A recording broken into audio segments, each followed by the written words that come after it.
The council meeting of December 5th will come to order. Good evening. I would ask that all electronic devices be turned off or silenced, and if everyone would please stand to honor God and country. We'll begin with our invocation. If you'd all please bow your heads. Father, we come before you, not in our own power, not in our own righteousness, not in our own capabilities. We come before you in the authority of the one who gives us access and faith.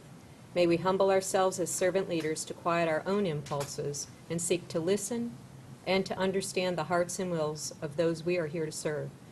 May our city achieve and maintain itself as a desirable and amazing choice for residents and businesses alike. And may our work here this evening contribute to our city's mission fulfillment and vision achievement. Amen. Amen. To lead our pledge and flag ceremony, we'd call upon Temple Terrace Boy Scout Troop number 188.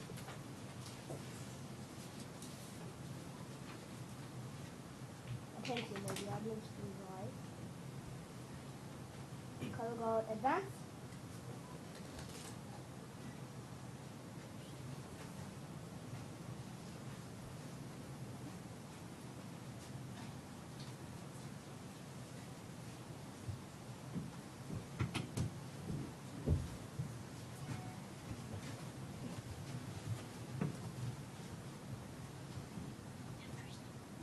Color guard, please post the colors.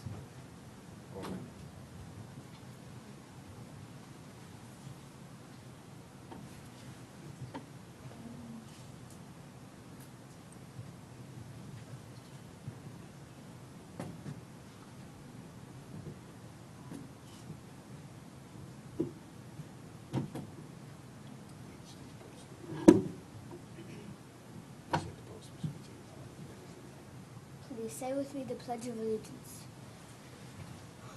I pledge allegiance to the flag of the United States of America and to the republic which stands one nation under God, indivisible, with liberty and justice for all. Two.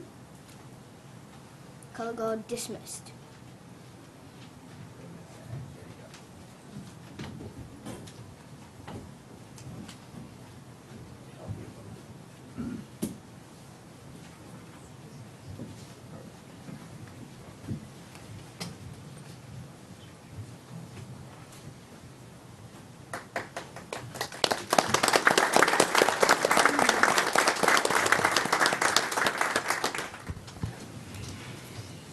Thank you, Scouts.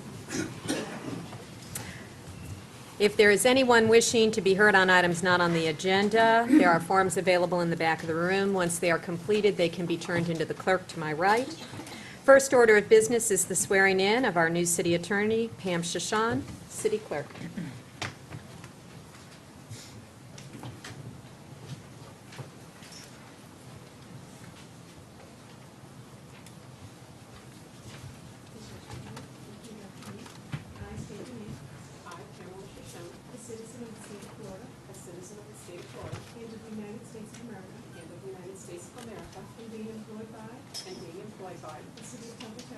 The city of Temple Terrace, and the recipient of public funds, as such employee, city attorney, do hereby solemnly swear that I will support the Constitution of the United States and the state of Florida.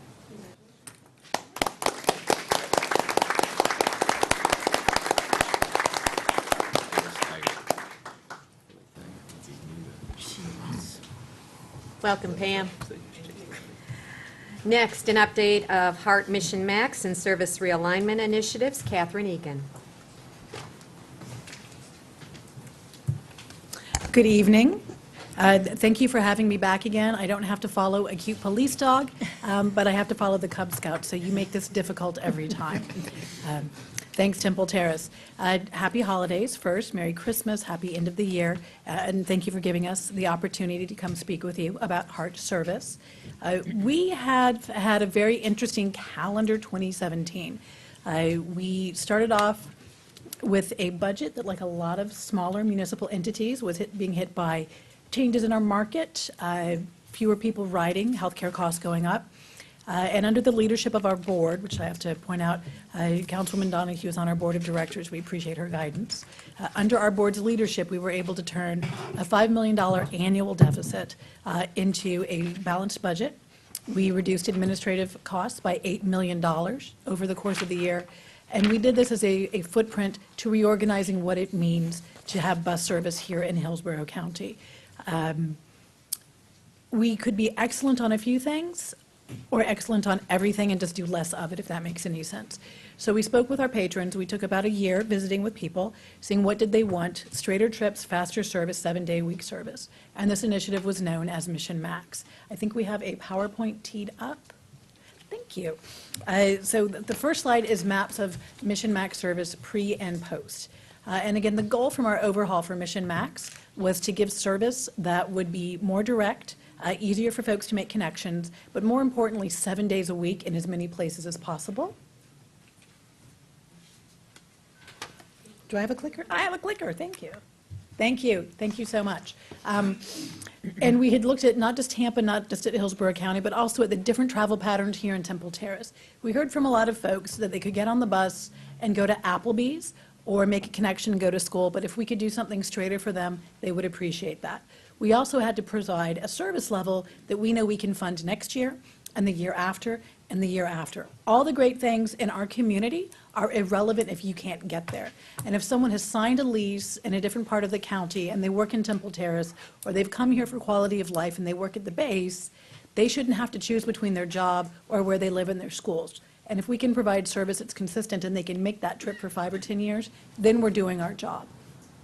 So the changes we've made in Temple Terrace, primarily we're taking out, you see one route on the top that's in purple goes through sort of around the city. You see on the bottom, the entirety of Temple Terrace is covered by a green circle. So we have introduced, let me take that back real quick. We introduced in Temple Terrace our version of rideshare. It operates like Uber or Lyft. The service is called Hyperlink. But you don't need a smartphone. You don't need a credit card. We guarantee we'll be there within half an hour, and the fare is anywhere from $1 to $3. So now within anywhere in Temple Terrace, someone can travel directly to USF. They can travel directly to Temple Terrace City Hall or anywhere else that's got a set dot on the map for $1, or they can go from point to point within that zone for $3. This compares to $2 if somebody was riding on the bus. So the coming in and connecting at the City Hall or going over to the University Area Transit Center is actually less expensive for somebody, and they can still plug into the HART network, but it allows us to have connections all through Temple Terrace. So we heard a lot from folks at these telecom corridor jobs, and they couldn't get there from Temple Terrace, or they didn't have a straight shot to get to USF, and could we make that easier? So that's the biggest change which we have made in Temple Terrace. So now on the next slide. This shows the miles and hours of service, not including the hyperlink service, which we've added in. So Temple Terrace pays in about 1.8% of the ad valorem that comes into HART. We don't look at where fares come from or go to because we have no way of knowing if somebody went to an Amscot on Hillsborough and they're making all their trips in Temple Terrace.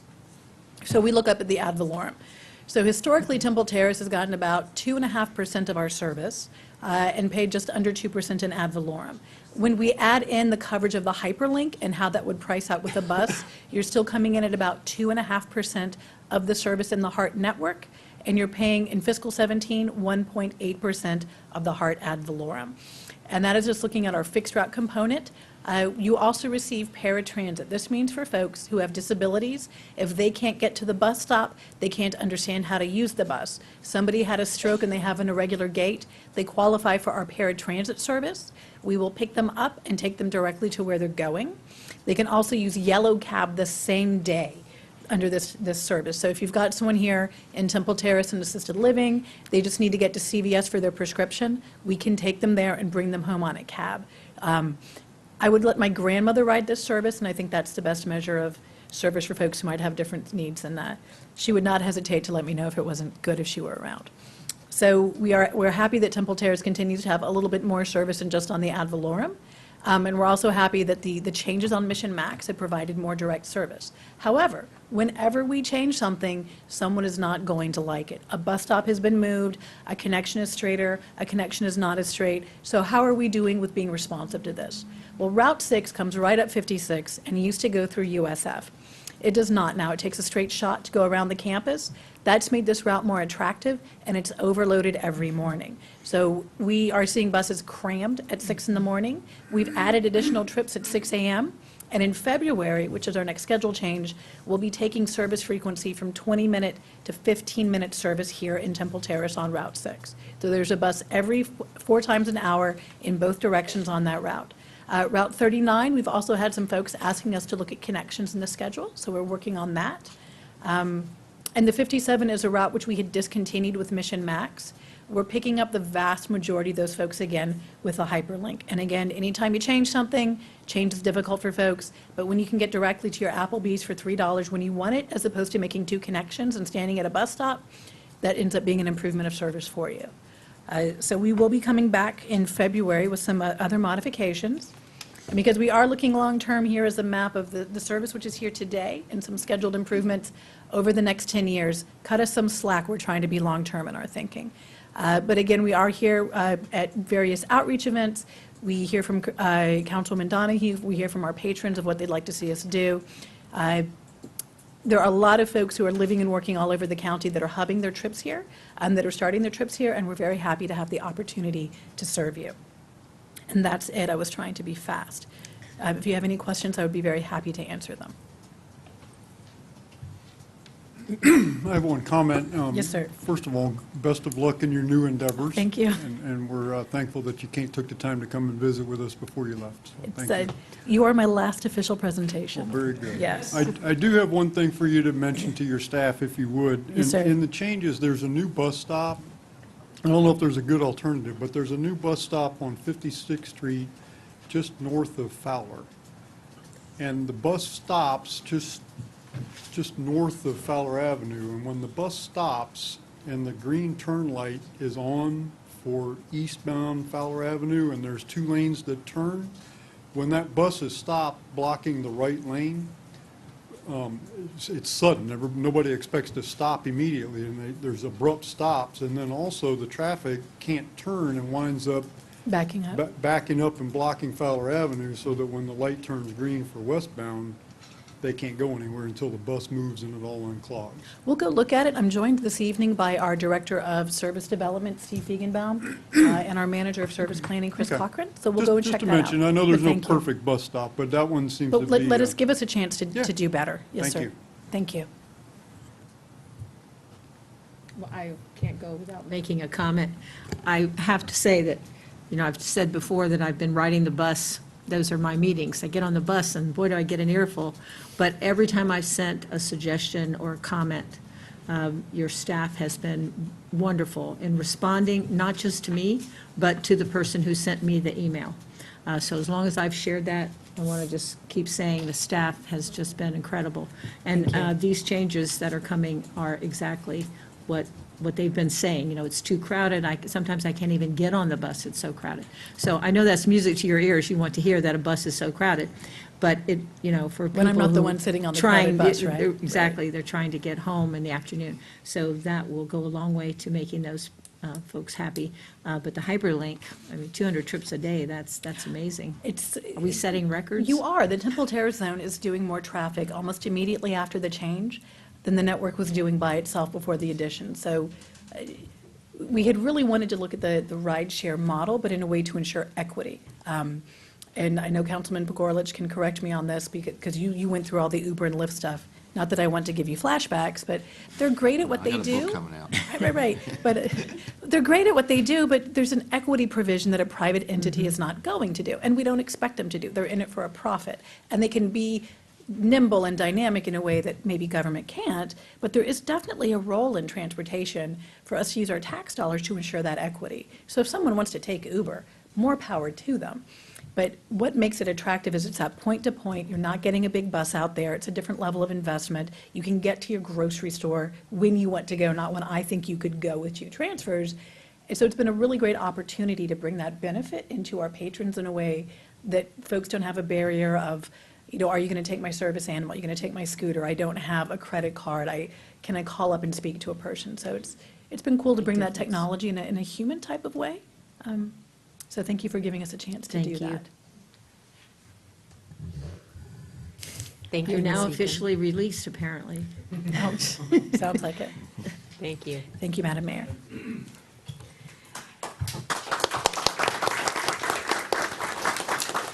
At this time, it's an honor to call forward from Troop 120, Eagle Scout Colin Hall. And as Colin's coming forward, I will just share with those in attendance tonight and those viewing, Colin's Eagle project was to create a butterfly habitat at the Life Path Hospice in Sun City, Florida. This choice of project was inspired by the community that provided end-of-life care for his grandmother. He wanted to create a place where patients, their loved ones, and staff could find comfort and beauty. Colin has also served in a number of positions in the troop, including senior patrol leader, assistant senior patrol leader, webmaster, patrol leader, historian, and scribe, and most recently, troop guide. Colin is currently a senior at King High School in the International Baccalaureate Program, class of 2018. Colin has excelled and is on the Principal's Honor Roll and the National Honor Society. He followed his dream to learn saxophone and became part of the King High School Marching Band and the Jazz Band. He is also part of the Pride Show Choir and Tri-M Music Honor Society. After high school, Colin plans to attend either the University of Florida, USF, Georgia Tech, or Duke to study engineering. His goal is to grow into a professional that serves his community and others. And I will come forward. Congratulations.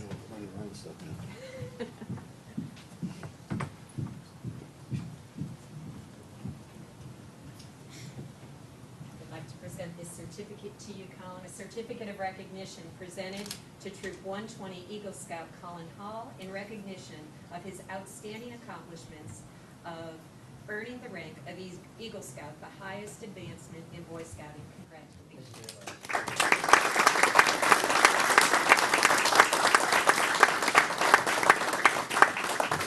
And Colin, if you'd like to say a few words and introduce your family to us. Like you heard, my name is Colin Hall, and I'm a Boy Scout, now an Eagle Scout. My parents are Hardy Hall with the camera, and Miss Kim Hall over there. And I just want to express how thankful I am to have scouting in my life. I've formed bonds with other kids my age that will last my entire life. I've had the experience of hiking on the Appalachian Trail multiple times, going on canoeing trips, and really the lessons that you learn and the manners that you are taught in Boy Scouts will stick with me my entire life. So thank you for giving me this recognition, and it's a pleasure to serve as a Boy Scout. Thank you, Colin.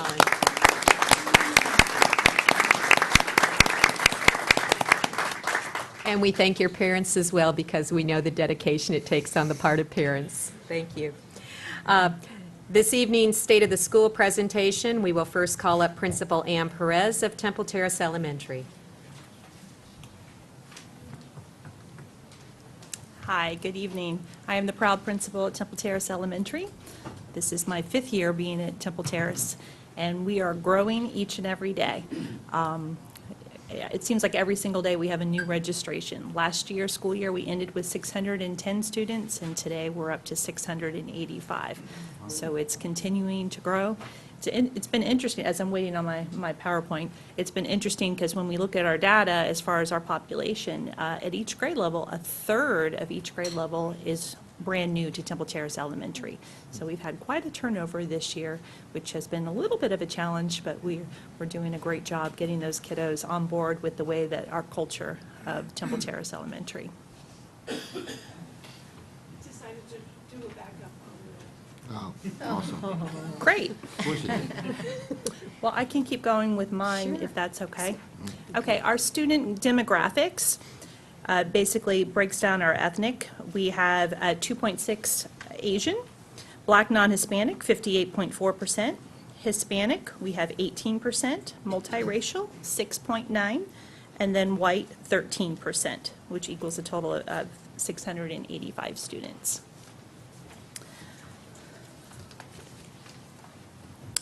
Our school targets, based on the FSA data from last school year, we did earn a school grade of a C, which put our ELA proficiency at 45%, our ELA learning gains for grades 3, 4, and 5 at 53%, Our ELA bottom quartile, which would be the bottom of our performance in each grade level, 50% earned learning gains. For math proficiency, we were at 42%. Math learning gains, 42%. Math bottom quartile, 42%. And our science proficiency was at 42%, which earned a school grade of a C. Our projections for this school year in FSA, in order for us to earn a B, we need to get 10 points or 10% in our ELA proficiency, so up to 55. Learning gains up to 60%. Our math proficiency up 8 points to 50%. Our math learning gains up to 50%. And then our science proficiency up 3 points to 45%. But we're setting that even higher, so we have our projections to earn a school grade of an A.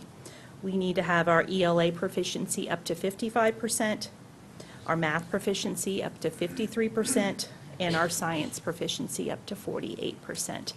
Our kiddos have been working really hard with our reading coach. We have a fantastic reading coach on campus, as well as reading resource, and utilizing the district resources that they provide for us. Our right now data for third grade, we have 117 students. They are for the district baseline test that they do at the beginning of the school year. It's called a formative. For the reading test, we had 35% that were proficient, and the district average was 47. For fourth grade, we don't have as much data for third grade right now, as they're just starting another round of testing. So for fourth grade, I have a little bit more information. Fourth grade students, we have 106. For the reading data, we were at 48% of them reading proficiently. And they just finished their iReady Diagnostic 2, and we had an increase of 11 points. So we're headed in the right direction, so we're very happy with that. Our fifth grade students were right at 100 students enrolled. 34.8% of showed proficiency at the beginning of the school year for our baseline data. And with our most recent Diagnostic 2 iReady, they increased 14 points. So we're moving in the right direction there as well. As far as our instructional priorities, that's one of our district requirements, to just have a focus. We have 3 of them. Our first one is differentiated instruction and independent practice to meet the needs of all individual students. Second, students actively engaged in purposeful tasks that meet the learning objective. Each day, the teachers put up different learning objectives for reading, writing, math, and science. They're posted on the board. They review them with the students prior to the start of instruction, so that the teacher, the students, anyone that walks into the classroom, you know exactly what is going to be taught and what the students can learn and what they're expected to learn. So we welcome anyone that would like to come to the classrooms, and you could see that when you walk in. And then our final instructional priority is procedures and champs used to provide clear expectation to minimize behavior and lost instructional time. So that's been our focus, as well as relationship building with our students, so that we can have those positive relationships, learning, break down the barriers, so that all of our students can be successful.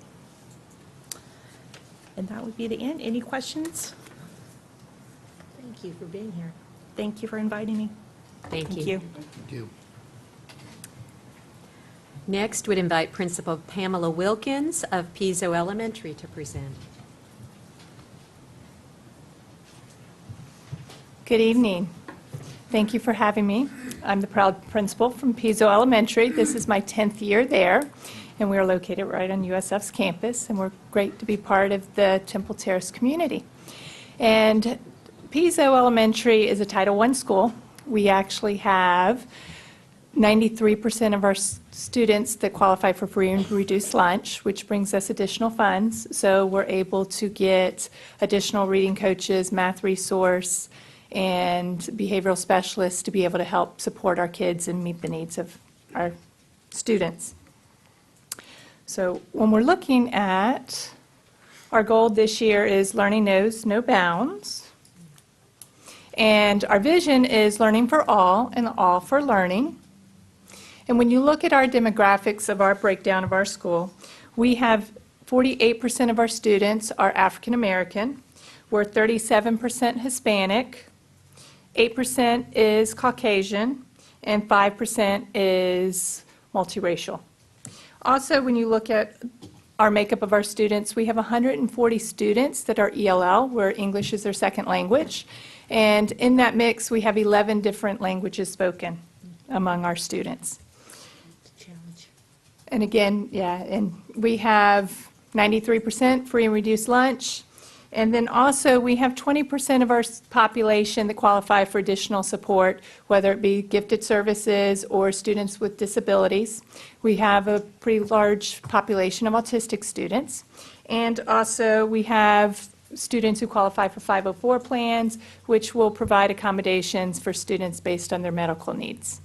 So that kind of summarizes our student population. And here's our right now data and what we're looking at. And of course, this data is based on our 3rd, 4th, and 5th grade because those are the years that they start assessments in the FSA, which determines our school grade. So, whoops. All right, so we'll go off that. I don't know if I can. There you go. Thank you. All right, so when you look at our right now data, currently we have 129 students in 3rd grade, and we had 34% of them on the Form A reading assessment that scored at the proficiency level. The district average for this first assessment was 44%. And on the Form 1 for math, we scored at the 37th percent, the district's sitting at 51. So obviously math is one of our areas of concern, a little bit more than the reading. And we also have a math coach that is there helping support the teachers and our students. When we look at 4th grade, right now we currently have 94 students, and 36% of them are coming in being proficient in reading based on their scores as 3rd graders. And in math, 25% of our students are coming in at the proficiency level based on last year's data, and that is looking at students that scored a 3 or above on your FSA. Then we also did the Form 1 reading assessment this year to see if we did the FSA currently at the beginning, where would our students score. In our 4th graders, we had 43% of them that were at that proficiency level, which was a nice increase there. Our district average for that assessment was at the 50th percentile. When you look at the math first formative, we were at 37% compared to the district, a little bit lower, which they came in at 49%. And then 5th grade, we have 110 students currently in 5th grade, and 33% of them came in this year at the proficiency level in reading, and in math, they're coming in at the 26th percentile in that area. And we had the formative 1 reading assessment, which was a nice increase, and we're sitting at 46% right now being proficient compared to district's 53%. And then in the area of math, again, it's at the 30th percentile, and the district was at the 44th percentile. The other assessment that we're doing is iReady diagnostic, which we've seen a nice increase from the first one to the second one. We're in the process of doing that assessment. Only our 5th grade has finished, and we went from 38% to 44% on that assessment, and we're now collecting our data for 4th grade and also 3rd grade.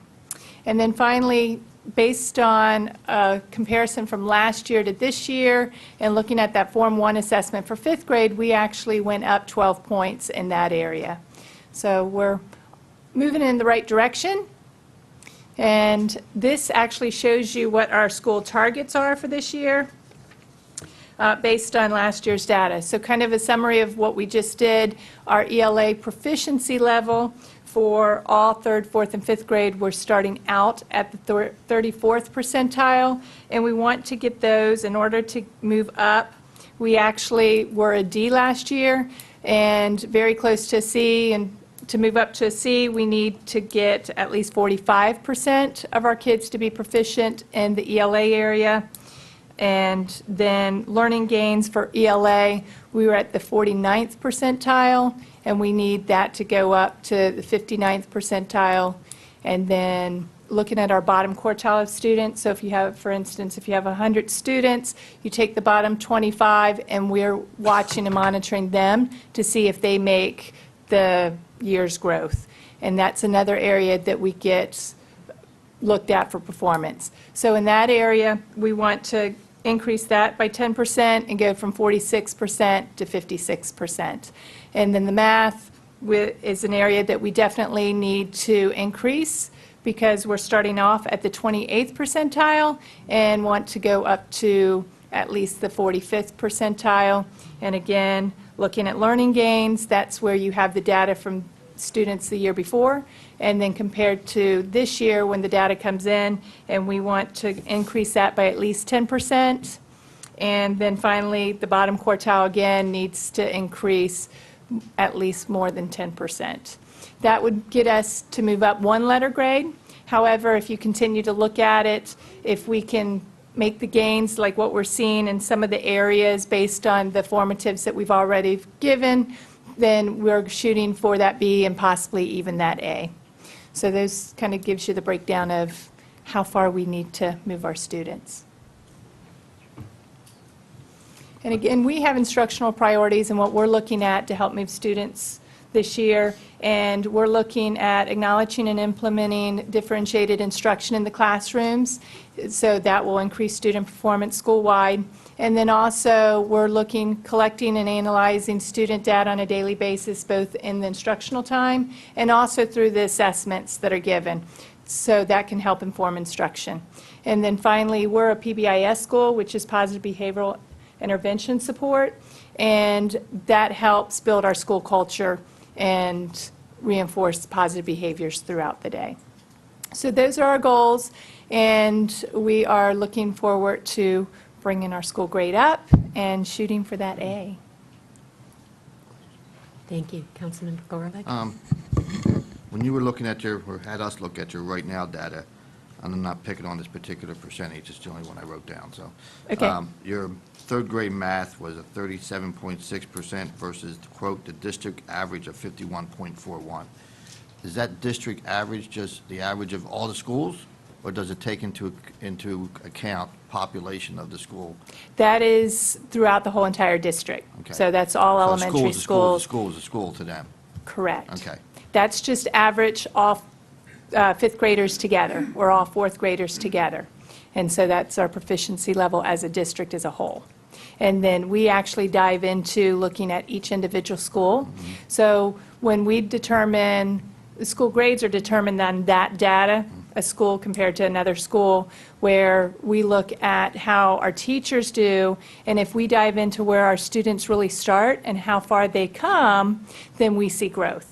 Because sometimes we have a very transient population. I have some students that have already been at 7 schools this year. So that is a concern. Attendance is a concern and something that we're working on, because we have a high number of students that are constantly absent. And if they miss a day, then they're always trying to make catch up. So we're constantly focusing on that, which will definitely make a difference. But when they take into account your actual grade, they're just looking at district averages versus you. Is that correct? Correct. The standards are the same no matter what school you're at. No matter what the population is. Correct. Doesn't hardly seem fair. Okay, thank you. You're welcome. Any other questions? Thank you, Connie. Thank you for having me. Thank you for presenting. It was a delight to spend the day with Florida College students during Temple Terrace Governance Day. And I'd ask Dr. Ray Madrigal and Florida College students to come forward to the podium. And as they're coming forward, part of what that presentation day was about is Florida City celebrated the Work of Municipal Government Day, Florida City Government Week, between October 23rd and October 29th. This week was promoted as a time for municipalities to provide and foster civic education, collaboration, and volunteerism. With the assistance and the encouragement of Florida College administration, a number of students took over City Hall Thursday, November 16th. Each student was assigned a role to play during that day, serving as mayor, as city council members, as city manager, city attorney, city clerk, and department heads. After an orientation with our department heads, the students were provided a sample city council agenda that was presented to the mayor and council at a mock council meeting. Students participating in the day became fully engaged in the activities, and with their contribution, the day was a great success. So coming forward to present this certificate,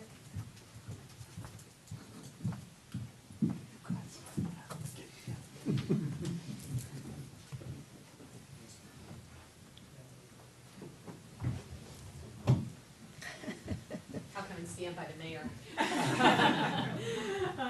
Temple Terrace, this certificate of recognition is presented on this 5th day of December 2017 by the City of Temple Terrace, Florida. Presentation to Dr. Ray Madrigal and the Florida College students in appreciation of their participation in Florida City Government Day on November 16th. Their contributions and collaboration with the city helped to make the day a great success. Thank you. Thank you so much. And Dr. Madrigal, if you would like to say a few words, or have any of your students say a few words, that would be wonderful. Well, I would just say that it's a wonderful opportunity to be a partner with the City of Temple Terrace and to give an opportunity for our students to see themselves and envision themselves as future leaders, not only in this municipality, but throughout the country. So it's a wonderful pleasure to have done this. Thank you for offering the opportunity. Thank you. Thank you, students.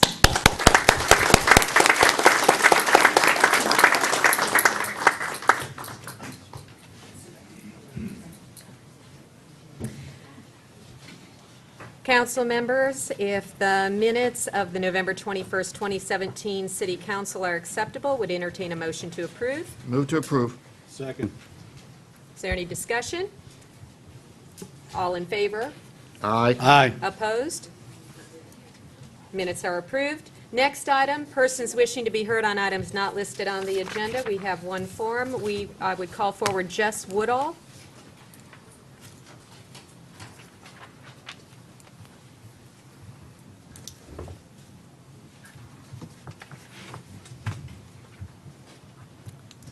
Thank you. This is my third time here, so I've been here longer than you have, so. How are the kids? Everybody's doing good? The purpose of me coming to the meeting tonight is once again to apprise the council of where we are regarding this retention pond on the corner of 78 and Temple Terrace Highway, Bush Boulevard, whatever you want to call it. For the past 2 years, we've been trying to come up with an idea of being able to get us from out from under it and let the city take it over, maintain it, and be done. So let me give you an overview of what we've done for the last couple of years. The survey paid for, the city paid for a survey for all of the property. They started spraying the property to get rid of some of the vegetation, but the only thing that did was it just killed the vegetation. It falls down, and it clogs up the process of letting the water drain and get to the pump so it can pump it out. I don't think that's going to work. But anyway, they did start the process. They sprayed in August. They sprayed in September. I haven't seen them since then. But Nathan from Public Works has been keeping me informed of where we stand as far as that process is concerned, but I'm not a big fan of that. There are 2 submersible pumps that its job is, once the level of the pond reaches a certain level, it kicks them on, and it's supposed to pump the water out of the pond and keep it from flooding. As you know, some of you were here when we were here in September. We brought pictures of Hurricane Irma, and the water was within inches of a house, and it was a bad situation. So there's a problem with the pumps because they're submersible pumps, and the water table now has dropped below the level, so the pump doesn't stay underwater. When it does kick on, it'll run for 10 minutes, 15 minutes, it'll overheat and shut off. So it can't get the water out of the pond the way that it needs to. And that's basically where we are as far as that is concerned. The only saving grace we have right now is it's not raining, but spring's going to be here, and with spring comes rain, and we're going to be faced with the same issue. What do we want? The people that own this pond, we want the same thing that we've always wanted. We want the city to take ownership of the property. We want the city to fix the pumps and have them run in the manner in which they were designed and to keep the water out of our yards. We'd like the pond to be cleaned up. Nothing has been done to this pond in 14 years. It's terrible. None of you would want to look out your kitchen window with a cup of coffee in the morning and see what I see, because you can't even see on the other side. That's all we want. And as far as the reimbursement, we've been paying taxes on this property for 12 to 14 years. It's an insignificant amount. I don't know how much it is. One letter tells me it's $14 a year. Another email tells me it's $9 a year. It's not about the money. We're not here about the money. We're here about a solution to resolve the situation. And so that's where we are, and we just need it to be fixed and be taken care of. Thank you, sir. Thank you. Are there others wanting to speak to items not on the agenda? Seeing none, we will move on to the consent agenda. City Manager Stevenson will explain the item listed on the consent agenda. Thank you, Madam Mayor. This year's budget includes funds for a scheduled replacement of a 2000 series rear loader for the sanitation department. We've obtained quotes from vendors and have concluded that the most effective purchase of this vehicle is through the Florida Sheriff's contract bid FSA 17 VEH 15.0, specification number 16. Allocated funds for this expenditure of $246,806 are available in account 480-2041-534.64-12. This is a purchase that is anticipating to replace that 2000 model that has certainly served its purpose here with the City of Temple Terrace. It is recommended that City Council adopt a resolution to purchase a 2018 crane carrier with a Loadmaster rear loader for our sanitation department from the Sheriff's contract. With that, we recommend approval of the resolution. Are there any persons from the public wishing to address the council on this item? If the consent agenda is acceptable, we'll entertain a motion to, I'd like to pull that item, I have a couple questions. I'd like to pull the item from consent. okay?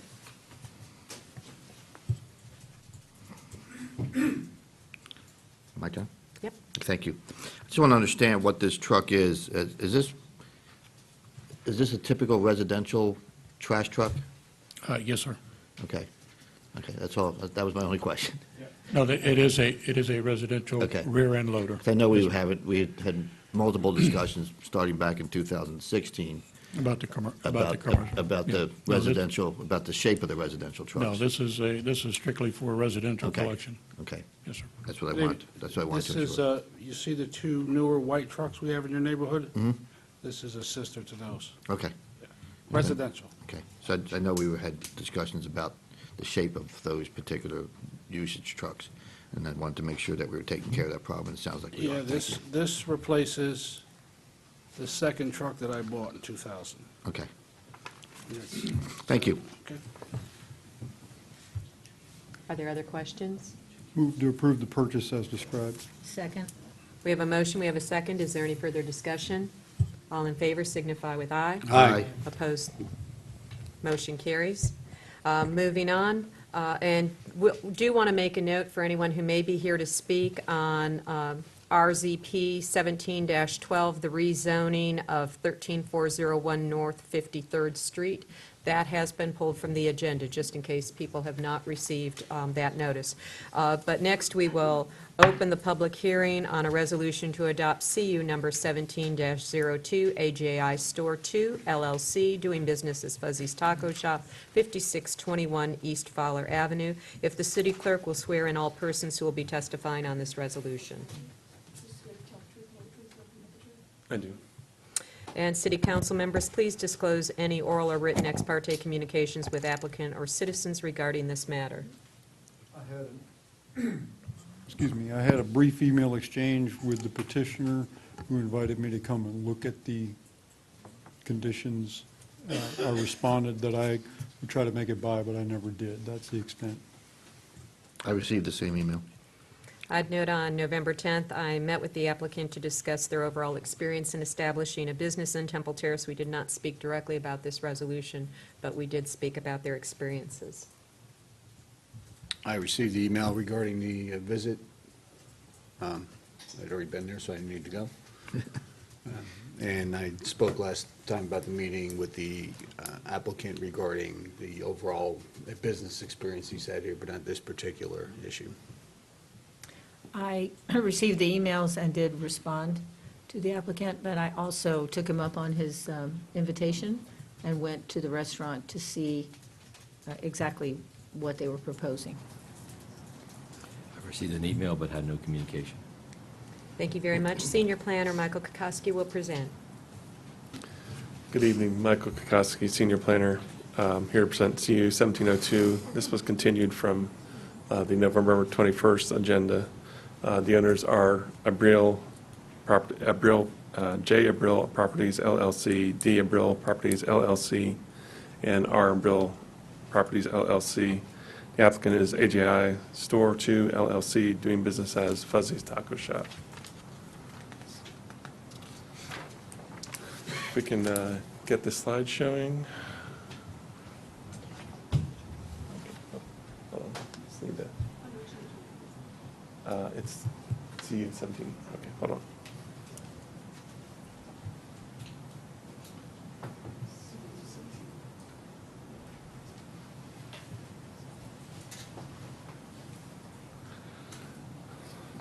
All right. Basically, the background, the land use for this property is commercial, and the zoning is commercial. The location is 5621 East Fowler Avenue. This part is the Terrace Walk Plaza. The overall Terrace Walk Plaza is 4 acres. The request is to allow for greater than 20% of the indoor or total enclosed seating to be used for outdoor seating. Their total number for outdoor seats proposed is 44, which is 32.5% versus the 28 that would be allowed based on the number of seats that are provided. This shows the proposed layout, which in actuality is actually already existing at the site at this time. This approval of this would officially legitimatize the existing seats that are there. We had a question at our last meeting regarding parking for the overall site for the Terrace Walk Plaza, which staff researched at the City Council's request. This has actually got originally started out as the Terrace Walk Plaza was all developed as one single development, and I've noted that there's 4 separate lots that got split out as development occurred on the property. The existing Lot 2 would be the left side of the property, minus Lot 1, which is currently the Applebee's restaurant. And originally the Lot 3, which is on the west side, was originally a grocery store, which is now the Coca-Cola company. And then Lot 4 is the original use, which was a Midas Auto Repair Shop. This is a quick comparison of the parking that was approved at the time of development, which was back in 1989. Originally, there was broken up, shown as 4 separate lots, with a restaurant, 3,600 square foot restaurant, 51,000 plus square feet of showroom and shops, which is Lot 2. Lot 3 was the supermarket, which is a total of about 75,000 square feet. And Lot 4 was 5,500 square feet for auto repair. I did a breakdown of all the parking ratios. At the time, each of the uses, at the time the code was in place, all of these uses were treated as retail uses, which had lesser parking requirements. For the restaurant that was proposed, the requirement was 12 spaces, and 46 were provided. For the showrooms and shops, 170 were required, and 218 were provided. Lot 3 for the supermarket, there were 251 was required, and 360 were provided. For the auto repair, at that time that was developed, they were sharing the parking with with Lot 3, which is the supermarket. So 18 parking spaces were required, but 0 were actually provided on their physical site. So there was a total of 451 spaces required, and 624 were actually provided. This was based on 101 space per 300 square feet for the total overall development of over 135,000 square feet. And the next slide shows, this is staff did a site visit and did an analysis of the current conditions of the entire shopping center. In this, we found out that there was actually a surplus of 1 parking space for the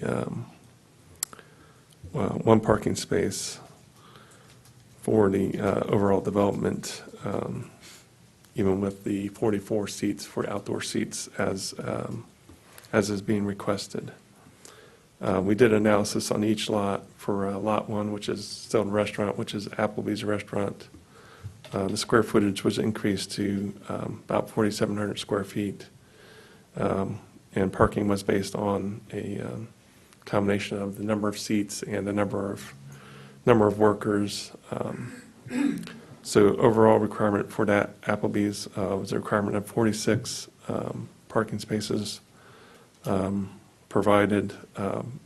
Based on the estimates, we actually showed that there was a deficit of 2 parking spaces. For Lot 2, which would be essentially the shopping center area that's remaining, that now consists of retail, restaurant, personal services, and office uses. Staff did a breakdown of all of those different uses. Some of the numbers are slightly off based on using different data that was available, so there might be some discrepancies, but staff thinks that would be not very significant. Parking that was provided is 237 spaces for this area. Parking that was required based on the low of 20 seats, outdoor seats for fuzzies, and then the 44 seats for fuzzies as requested. The range is 230 to 236 that were required. So this is, again, at least 1 surplus parking for that area. Lot 3 is the Coca-Cola offices. The required parking is 341 spaces, and actually what was provided is 341 spaces. The requirement based on the office standard is 169, so there's more than double the required parking spaces for that use. Lot 4, which is the auto repair place, again, there are no existing parking spaces provided on the site. They share 10 spaces with Lot 3. The required parking is 15 parking spaces, which includes 5 parking spaces are provided inside the building, because there's a requirement for 1 parking space for each bay, which is actually internal to the business. So they're still technically short the 10 parking spaces, since they no longer have a shared use of the Coca-Cola property. So technically that would be non-conforming.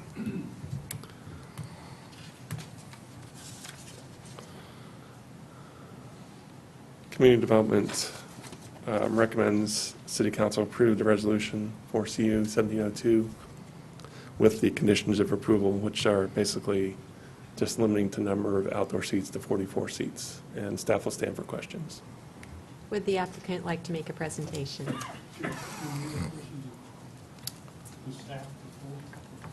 You can. Michael, help me out, because I missed a meeting. I want to make sure I didn't miss a step here. I did go by there. I didn't get to go by there and meet with the petitioner, but I did go by, and I counted 44 outdoor seats there when I went by. Yes, the applicant applied for them, but they actually had them in place, they already had them in place, so So is the property in violation? technically, yes, it's in violation because the requirement, the code, they're in a commercial general zoning district, so the code allows them to have 20% of the indoor seats to be outside, which would limit them to 28 seats. When we approved their liquor license, they reflected 20 seats out there. So now, in order to get more than the 20%, they're required to apply for a conditional use application. Okay, but you answered my question, so the property is in violation. Is this the normal, I mean, I'm the rookie on the council, is this the normal way to do this, where the petitioner just does what they want to ask for, and then they come and ask for permission to do it after the fact? Is that how that normally works? We usually request the applicant apply for it before they, Okay. before they go ahead and proceed with. And I may hear this Their from request them, or but action. what's, your last statement was that staff recommends the approval. What's the basis for that recommendation? Well, we were just, this is kind of similar to, we had the Windmill Cafe to ask for additional outdoor seating, so even though they have it there in place now, staff is still recommending that we allow them to have the additional outdoor seating to, it basically attract more business and, Okay.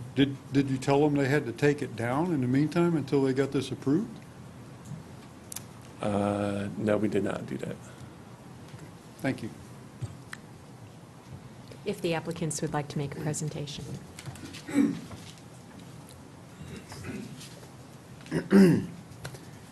Hi, guys. My name's Adam Lieberman. My brother Ian, who spoke, I believe, a few weeks ago to you guys.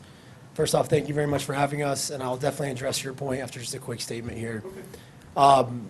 Basically, what happened was when we designed our restaurant, and my responsibility in our partnership is more of the design and the construction phase. So when we designed our restaurant, we provided the outdoor seating plan. We weren't exactly sure the state of the premises that we were taking over in the Terrace Walk. We were actually combining two parcels, and there's a lot of moving parts. So we just put basically a boilerplate outdoor seating plan, just something that we thought could get approved and something that might work for until we actually saw the restaurant. We weren't 100% sure how the seating was going to work. When we built out the unit, we actually noticed that there was plenty of room for more outdoor seating than we had anticipated. So our first call was to the fire marshal to make sure that if we add those seats, we weren't violating any fire code. Because we weren't, because we have plenty of space out there, because if you actually look at the fire capacity of the inside of our unit and times that by the 20%, we actually would, with our new seating chart, still meet the 20% code. We just went ahead and installed tables out there and put chairs up. Within the first week of operations, we were approached by code enforcement saying we were in violation. We removed one of our outside tables, and this is addressing your point. We removed one of our outside tables and brought it inside, and we removed all the chairs from the violating tables. So they had no chairs by them. You probably went by in the last 3 or 4 days, is my guess. We only recently put them out, and we actually put them out because one of the council members was coming out. We wanted to stage the outside so that she could see what it is we were asking for. But those tables outside do not have any chairs, and they actually haven't been in use for the past, I'd say, 8 months. They had chairs at 12:05 today. Yeah, they've only been out for the past 3 or 4 days. I'd say probably 4 days total. But if you've driven by the restaurant in the past months, since this has all started, we haven't had any chairs outside. So we've lost 16 of our seats. And honestly, I understand the codes. I was very adamant in my job to make sure that we were abiding by building code and fire code. So I spent a lot of time with Amir, and I spent a lot of time with the fire chief, just making sure that we were safe, we were operating correctly, we met all ADA requirements, we met all fire capacity requirements, and I think we covered those bases. The last base was the zoning, and that's when we actually found out about the Temple Terrace code of the 20% ratio. And it was at that point that we removed all the chairs, and it's at that point that we had no further action other than just filing for the conditional use, and that's kind of where we're at. The process took a little bit longer than we would have hoped, but we're here now, and we're just hoping that those of you who have seen the dilemma that we have, I just want to remind everybody that we are 100% ADA compliant. I know Ms. Donahue actually saw the table that was in question originally with the ADA compliance, and we have plenty of room there. We have probably more than 48 inches of clearance all the way around. We have a clear walkway down the sidewalk, and we also have the fire capacity to accommodate 16 more outdoor seats. So. Anything to add? Yeah. And again, my name is Ian Lieberman. Been introduced to the council a couple times at this point. But I think it's also worth mentioning that throughout this process, we've gotten both verbal and written consent from our landlord. The Aprilli family is fairly longstanding in this community, and all three of the Aprilli brothers have signed off on this as a potential use in their center and something that they also enjoy with their families, just as most of y'all do when you come into the restaurant and take a seat outside on a nice day like today. So we appreciate you considering that as you're voting on this evening. Thanks. Are there any additional questions from council? I have a question. At your parking lot that's on the west end, at the opposite end of your building, so behind you, there are two other small businesses. Is there handicap access there? Is there a cut? So if somebody parks over there, they could actually come up on the sidewalk? Or do all cars have to come onto your corner? No, there's a handicap spot, one dedicated handicap space. I'm not sure if it's for the medical clinic, but it's right outside the medical clinic, and there's a cut in the sidewalk to enter on that side as Okay. well. So anyone parking on the west parking lot could come up on either end? Yes, ma'am. Okay, I thought so, but I just wanted to make sure. Councilman Botts? Yes, and thank you, everybody, for being here tonight and giving testimony. And I believe we've had this kind of conversation with Charles and with our own internal department here about our code we have for outdoor seating and how it's a little bit antiquated. And unfortunately, it forces everybody to come forward with conditional use kind of applications all the time rather than just going ahead and having a more flexible type of outdoor seating thing, which Windmill Cafe had to come forward with us because we have an old standard that we haven't quite changed yet to keep up with some of the restaurant changing trends, business changing trends. So this is the only, I guess, mechanism that we have right now to go ahead and make the corrections to our code one at a time for a business that has it. And for our downtown that we were trying to redevelop, we're looking at more outdoor seating, and we have got to make our codes become a little bit more current with the time. Unfortunately, this is the process right now that we have for it. It becomes a little belaboring, and there are different conflicts between different departments about seating and everything else. So I'm in support of this recommendation by our Community Development Department to go ahead and approve this resolution and hopefully keep businesses coming here to our city and growing in our city. Thank you, Councilman. Are there any other comments or questions from council?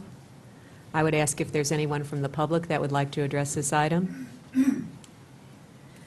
Seeing none, if acceptable, would entertain a motion to approve the conditional use CU number 17-02, AJI Store 2, LLC, doing business as Fuzzy's Taco Shop at 5621 East Fowler Avenue, and I will close that public hearing. I move to approve the resolution to adopt CU 1702 AJI Store 2 LLC, DBA Fuzzy's Taco Shop, 5621 East Fowler Avenue. We have a motion. Do we have a second? Second. We have a motion and a second. Is there any further discussion? Thank you. I too have been out there to kind of see the natural habitat without it being staged and everything else. And I certainly appreciate you guys coming to Temple Terrace. I don't think you'd find anybody in Temple Terrace that doesn't like the restaurant. But I am still absolutely convinced that is adding those tables and chairs out there is an accident waiting to happen. Even with the chairs not there, you see people milling in that area, sitting on the tables. Somebody coming down there in a wheelchair, especially at night, in order for them to avoid crowds and stuff, they have to go back into the parking lot to get around all that. And I know we approved it for the Windmill Cafe, but that's a different circumstance. There are stairs there that can't be used by the wheelchairs anyway. There's a gate and a fence there, and I know you talked about putting a gate and fence up. But I just can't support your current request as currently designed. So I just wanted to let you know ahead of time that I certainly appreciate you being here. I can't in good conscience allow the current design to go forward. Is there any further discussion from council? Yes. Well, no sense in me repeating. I have some of those same concerns when I see there's limited parking on the west end. If somebody has to park on the north side of the parking lot and access the dentist office or the nail place, they have to either walk through the restaurant, not through the interior, but either through the seating area, or they have to go out into the parking lot and walk.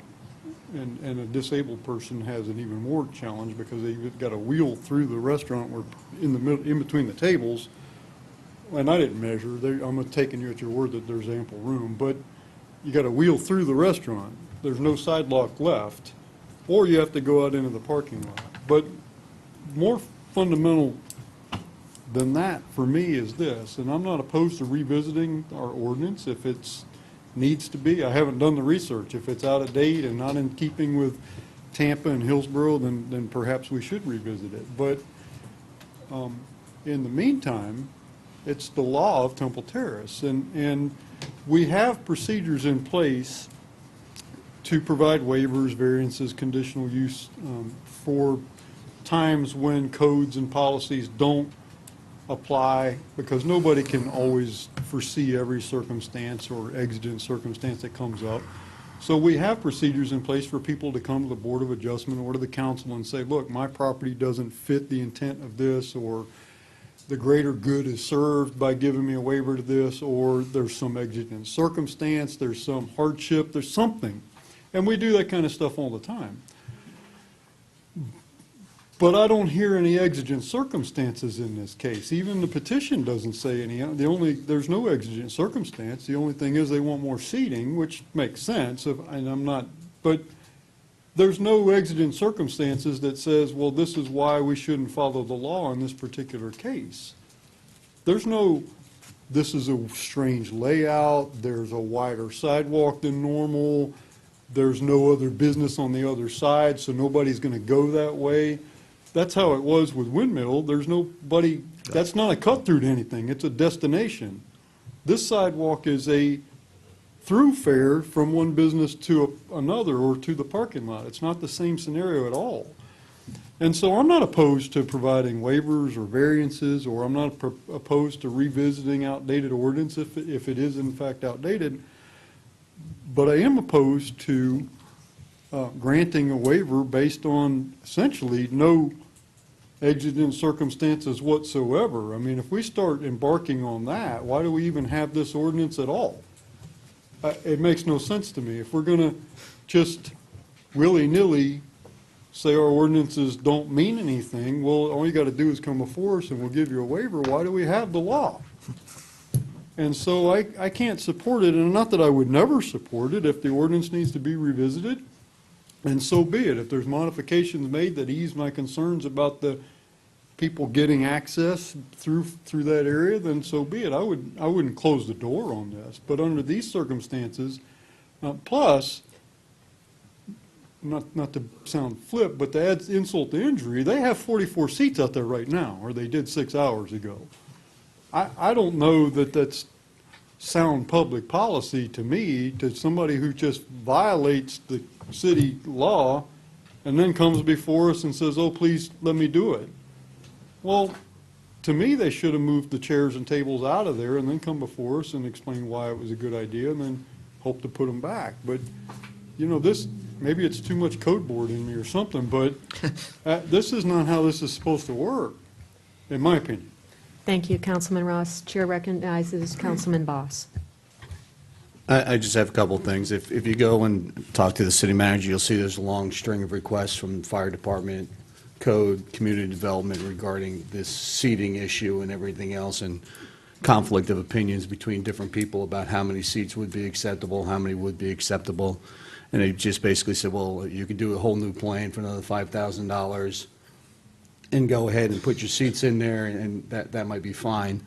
And this is the other method to go ahead and do with a conditional use.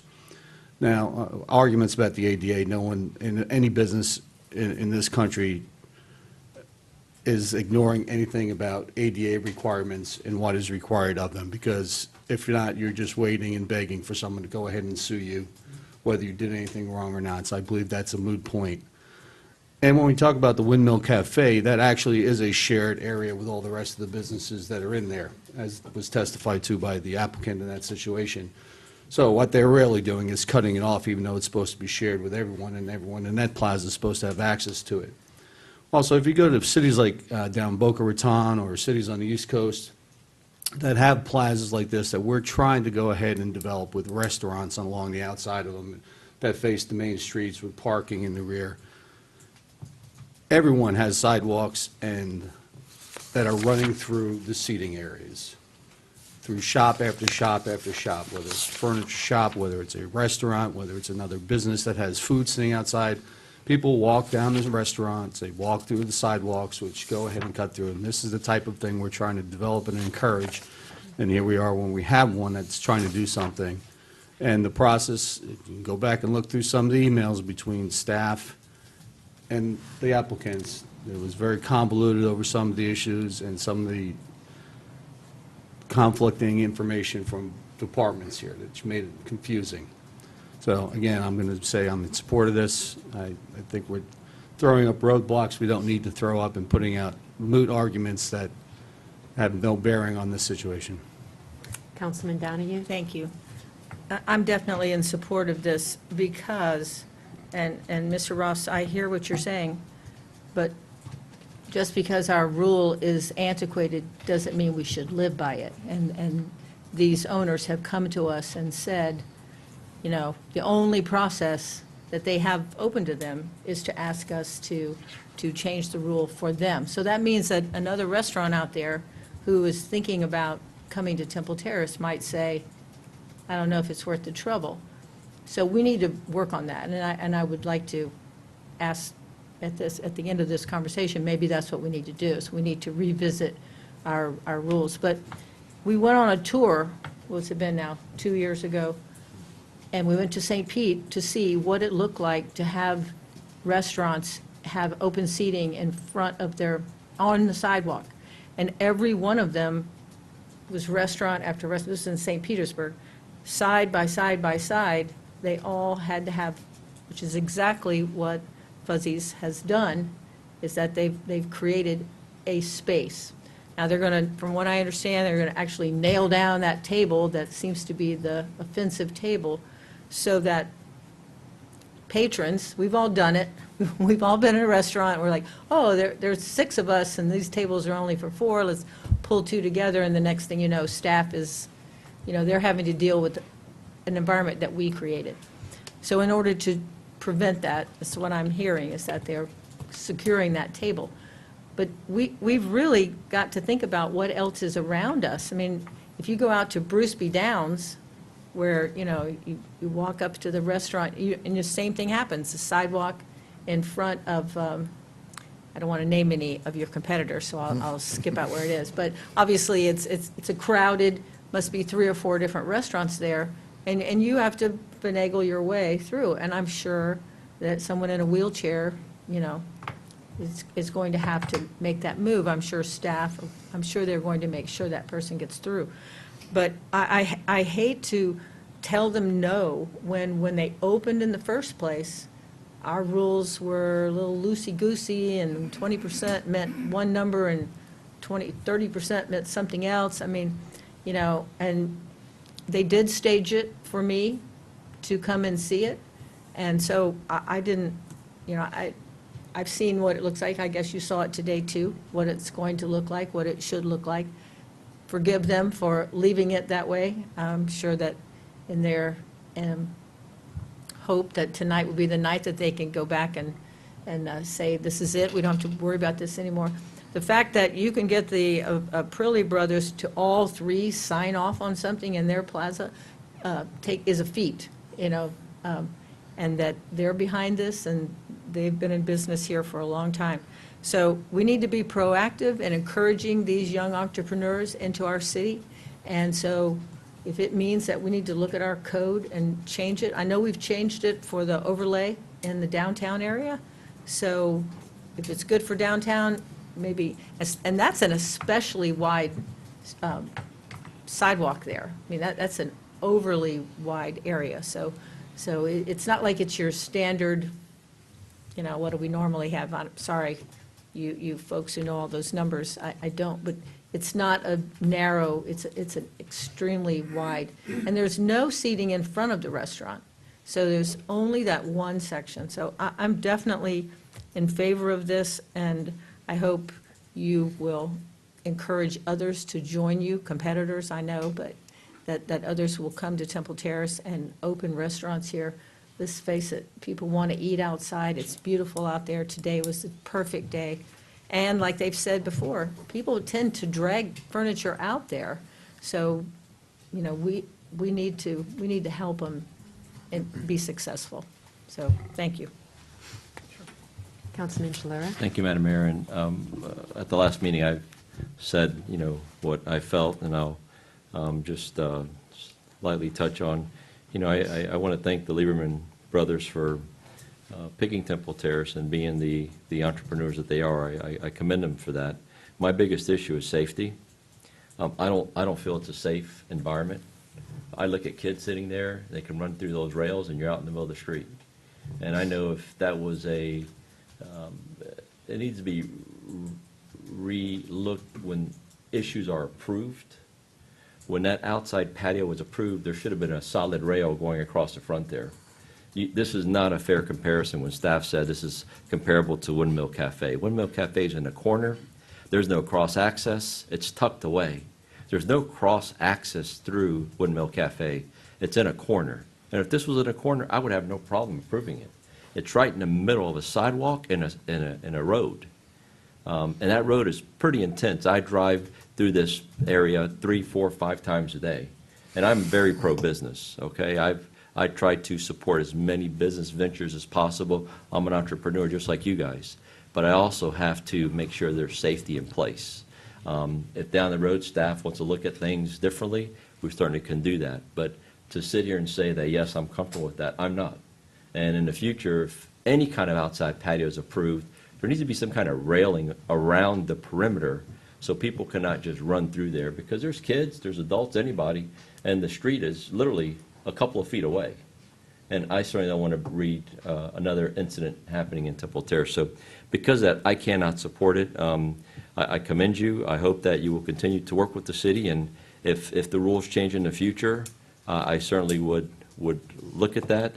But the way it sits right now, I cannot support it. Thank you.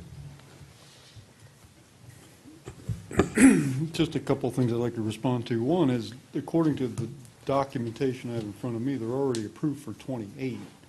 They had 20, which is 5 4-top tables. They could add 2 more to that within there without getting anything from us. They're already allowed. So that's 7 4-top tables out there. So nobody's saying they can't have outdoor seating. We had 28, not 20.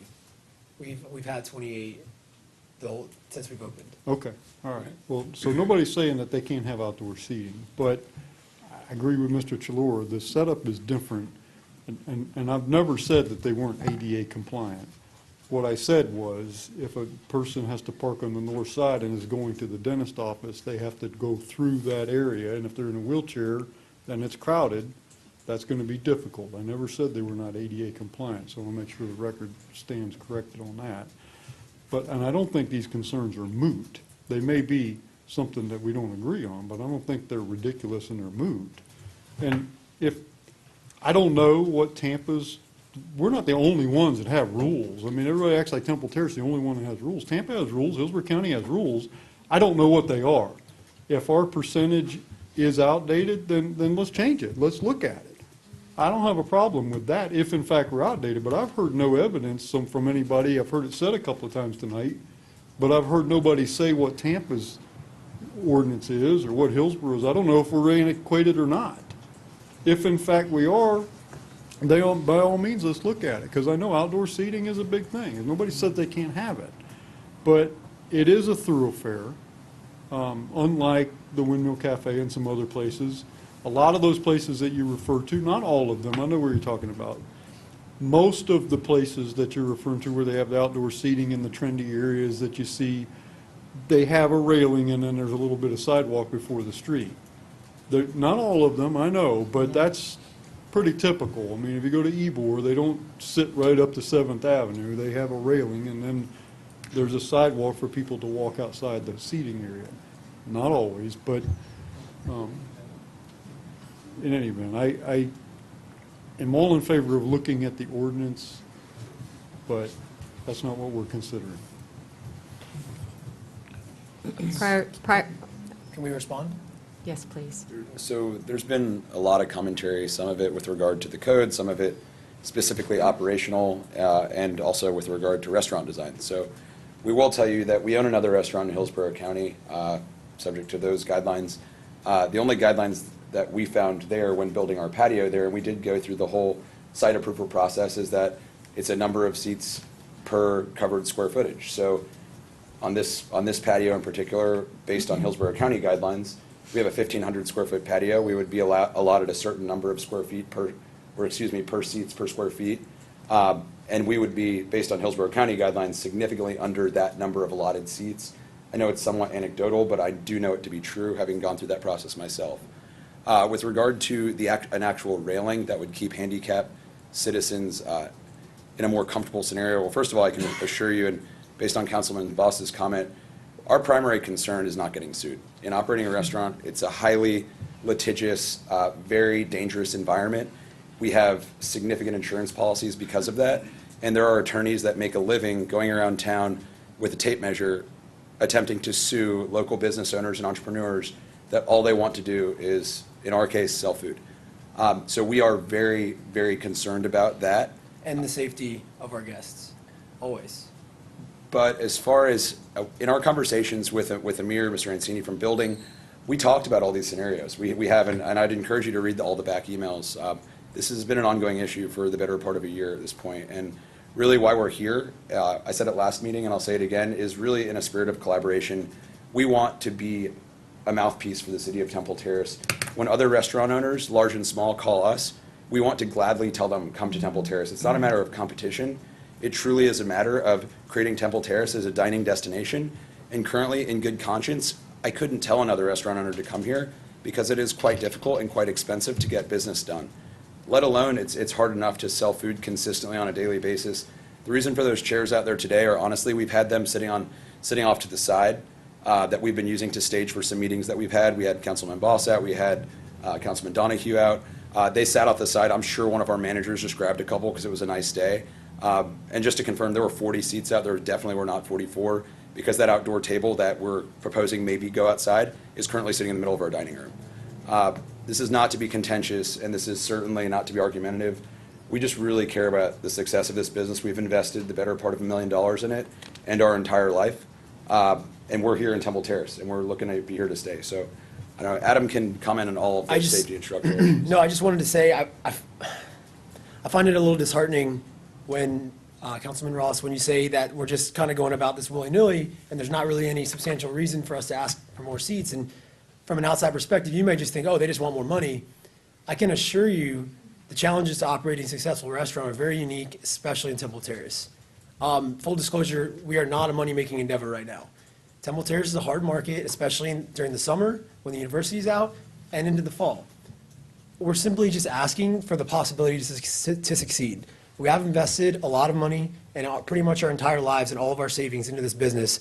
All we want is to feel like we're giving the opportunity to succeed and that you guys are on our side. And right now, while I understand everyone's primary concern is safety, I am 100% willing to come and sit down and have a meeting with anyone that wants to address the safety issues, and we can come up with a solution, whether it's a railing, whether it's a more defined walkway, whether we maybe scoot a table off that actual walkway, or whether we talk about spacing the tables out a little bit more so that it's not creating congestion. Because as Councilman Donahue did say, we have no tables in the front of our restaurant, not because we couldn't have them there, not because they wouldn't add more revenue. Every seat is a set amount of revenue in a restaurant, but because we're not trying to push the envelope here. I'm not trying to cram as many seats into this restaurant as I can and create even more of a challenge for you guys. We're simply just asking to give us the opportunity to succeed, give us the tables that we originally had that we think provide a nice, warm, inviting atmosphere that the Temple Terrace community has really taken to. And for those of you who dine in a restaurant, you've seen the people out there really enjoying themselves. There's not a whole lot of opportunity to do that in Temple Terrace. Besides the windmill, I'm not sure there are a lot of restaurants that offer outdoor seating. And again, let me just reiterate, we're not trying to cram as many seats as we can onto this patio. If you see our proposed seating chart, it's very spacious, it's very open. We are blessed with having about 1,500 square feet of covered patio. So we could, and if we were in Hillsborough County, probably have triple the amount of seats. But that's not our goal, that's not our intention. We just want to have the nice warm atmosphere that was sold on us when we came into Temple Terrace. A lot of people asked why we didn't choose to be closer to University Mall, closer to University. It's because we felt since day one, since we started looking at this parcel, we felt a sense of community, a sense of warmth in the city of Temple Terrace that matched our brand in its entirety. We wouldn't have felt that if we went over by World of Beers on Fowler or a site that was presented to us on, I believe it was 22nd, where the new Show Me's is. That's not the sense that we got from that area. We got it from Temple Terrace, we got it from you guys, we got it from the customers, we got it from everything that Temple Terrace has to offer. And in taking away those seats, it just, I'm not saying, you know what, if you take away the seats, we still might do well. I hope we do, and I really think we could. But giving us those 16 seats back just increase our chances to succeed and show some collaboration from the two of us trying to work together. So again, I just want to thank you guys for the opportunity to speak tonight, and I'm hoping that we really can come to a resolution that's fair for both sides. Thank you for speaking. Thank you. And prior to calling the vote, I'd just like to share my experience in meeting with the applicants. There was excellent documentation. There was great sincerity. They were able to document the challenges along the way when the city was unable to give real clear direction. And we're very complimentary to Amir and to Michael both in working with them. But again, the challenges of getting clear and concise answers on what was okay, what wasn't okay. They're a business that wants to succeed. I've been watching the body language of our chamber president during this. And if we want to attract businesses, it's not about saying yes to everything, but it is certainly about partnering with businesses and being able to document to me the additional expenses when we weren't able to answer a question or provide answers that you needed. The undue additional expenditures it is disheartening. This is a business that I know my neighbors, my friends, and I enjoy going to. So I certainly am in favor of a pro vote. But at this point, we have heard comment from council. I will call the vote. All in favor signify with aye. We didn't make a motion yet. Yeah, there's a There was motion a and a motion and a second. second. There's a motion and a Yeah, second. Oh, okay. We're in Sorry, discussion. I forgot, it's been so long ago. Yeah. So I think you calling seconded. calling the vote, all in favor? Aye. Aye. Opposed? Nay. Motion fails. I would hope that you'd be able to work with our city and come back with an alternative plan. Thank you, guys. We will now open the first public hearing and first reading of an ordinance to ban medical marijuana treatment center dispensary facilities within the city limits. Senior Planner Michael Kokoski will explain. Good evening. Michael Kokoski, Senior Planner. This is our first public hearing to have an ordinance to ban medical marijuana treatment centers, MMTC dispensing facilities. This is allowed by Section 381.986, parentheses 11, parentheses B1 by Florida statutes. Just to give you a brief history, kind of summarize the staff report, there were two voter referendums, one in 2014 and one in 2016 that passed varying degrees of allowances for the use of medical marijuana. There was legislation in 2014 and also in 2017. Again, this addressed the use of medical marijuana and for various purposes, and various requirements have been put into place. Staff has researched this issue, and the part of what we looked at is we looked at the public health for the community. We looked at the availability of medical marijuana that's available in both the City of Tampa and Hillsborough County, which allow medical marijuana treatment facilities. We looked at the requirements of the new regulations that were put out by the legislature. Essentially, the legislature would allow medical marijuana treatment facilities to be located anywhere a retail pharmacy would be allowed, with the exception of a 500-foot separation requirement for schools. So this would consist of basically the entirety of all of the commercial general category, land zoning district within the city, which is primarily along all of the main streets in Temple Terrace. Because of the availability in Tampa and Hillsborough County of medical marijuana and allowance of treatment facilities, medical marijuana treatment centers, the city is recommending that the city ban medical marijuana treatment centers in the city limits. And so staff will stand for any questions that council has. And we do have members of the public prior to council discussion on this item, so they may come back with questions for you. Thank you, Michael. First, public comment coming from Ellen Snelling.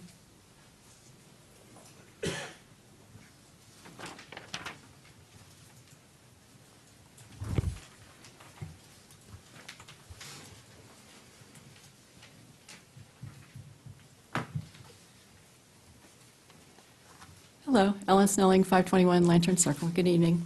I'm here to support the ordinance to ban medical marijuana dispensaries in Temple Terrace. I'm here as the parent of a child in recovery. My daughter started using marijuana when she was 15 years old as a sophomore in high school at Wharton High School. She was a very beautiful cheerleader, full of life, and by the end of the year, we were worried that she might drop out of school. She went on to other devastating drugs such as GHB, ecstasy, LSD, and cocaine. We have experienced what drugs can do to a family. Marijuana is a harmful addictive drug and is illegal at the federal level. It can damage a child's developing brain. We must do as much as we can to prevent youth marijuana use. Youth marijuana use is higher in states that legalize medical marijuana. Medical marijuana is the same as recreational marijuana in that it can contain very high levels of THC, which can get the user high. An example from Tampa Police Department is that an officer stopped a young man who was arrested in 2017 for DUI. He had a package of 80% THC oil and a vape pen that he got at a local dispensary. The man said he was certified for medical marijuana by a doctor, and his diagnosis was insomnia. There's already things happening in our state that are not going along with the original amendment that people voted for, and there are some doctors that are finding loopholes. This is not what Florida voters wanted. Medical marijuana businesses are cash only. The combination of drugs and cash can attract crime. There was a research study that showed that crime increased in neighborhoods surrounding medical marijuana dispensaries in California. Hillsborough County already has 2 dispensaries that are open for business and provide home delivery 24/7. They are both close enough to Temple Terrace that patients could get there and pick up their marijuana or have it delivered to their own home. Florida legislatures have passed a law that preempted your ability to zone medical marijuana the way you see fit. Hillsborough County and Tampa both allow unlimited dispensaries. They have very close borders to us. In light of the fact the state took away local control, I recommend that Temple Terrace join a growing number of cities and counties that are banning medical marijuana dispensaries. Citizens that voted for Amendment 2 did not vote for dispensaries to be open near their homes, churches, parks, and daycare centers. I support the ban on marijuana dispensaries to ensure the health, safety, and welfare of the citizens of Temple Terrace. And I also included, I gave a handout, but Annette Rennie was not able to come tonight because she's sick, and she also is in favor of the ban. And then Gil Schussler was just here, and he had to leave to pick up his grandson, so I have his notes, and he also is in favor of the ban. Thank you. Thank you, Ms. Snelling. Next, Jan Tumbleson.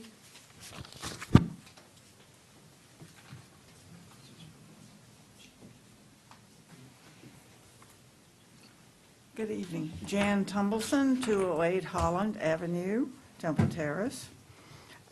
Mayor, councilman, city manager, city attorney, and city clerk. Please pass out the information that okay, they have it. Thank you. This was provided to me by an attachment from Ellen Snelling. It's a very concise document. As Joe Henderson stated in the Tampa Bay Times on Sunday, December 3rd, new service phasing out the beer run. I remember when one person had to go to Pasco County to get beer, and some people had to go to the Causeway to get crabs on Sunday afternoon. How long can we really survive without leaving our house was one of the statements. It was pizza first, now delivery from liquor, from Publix, the shopping, food online. How many people, shop online and got products as gifts, groceries, food with recipes, toilet tissue without leaving their house, only by using the computer and tapping on a few keys? Today, we are able to have prescriptions delivered by mail or to the door, including marijuana. Joe Henderson's statement, do we have to leave our house for any more life necessities? One thing I would like to bring up, okay, I'm turning the page. I have given information regarding, to each of y'all, regarding the marijuana. Patients have access to marijuana 24/7 for home deliveries. Therefore, the city of Temple Terrace doesn't need a treatment center within the city limits. Thank you. Thank you, Ms. Tumbleson. Next, Michael Knapp.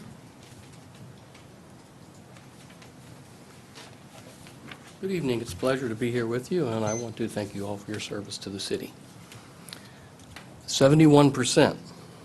That's a pretty large number, no matter what you're looking at. 71%. That's the percentage of Florida voters who cast their vote to approve a constitutional amendment allowing Florida residents to access medical marijuana. 71%. Now the city of Temple Terrace is considering an ordinance that would prohibit its citizens from having access to medical marijuana within the city limits. Are we that city? Really? Are we the city that says, we don't care how you voted, we are going to do whatever we want? Are we the city that just disregards the clear wishes of 71% of the population? I hope not. This is not like waiving an ordinance that prevents you from firing up a chainsaw before 9 a.m. on Saturday, or one that forces you to cut your lawn if it grows above your ankles. No, this is an amendment to the Constitution of the state of Florida. Let that sink in. I know it's heavy. Just let the gravity of it work for you. A constitutional amendment. And yet, we're here, and you are considering this ordinance. You, our governing body, whose sworn duty is to serve the needs and wishes of your constituents. I believe your constituents have spoken quite clearly. Do you care? Only you can answer that. But I can tell you that a large majority, in fact, a mandate, of your constituents are listening very closely to what you have to say. 71%. This ordinance is wrong. It is wrong on so many levels that it isn't even possible to cover them all. But at its most basic level, it is wrong because it flies in the face of the spirit of the law. There was a vote. There was a mandate. This ordinance seeks to do an end around on the wishes of the population of this state and of this city. This ordinance is wrong, and deep down, I believe you all know it is wrong. Do the right thing. Thank you. Thank you, Mr. Knapp. Candace Reed.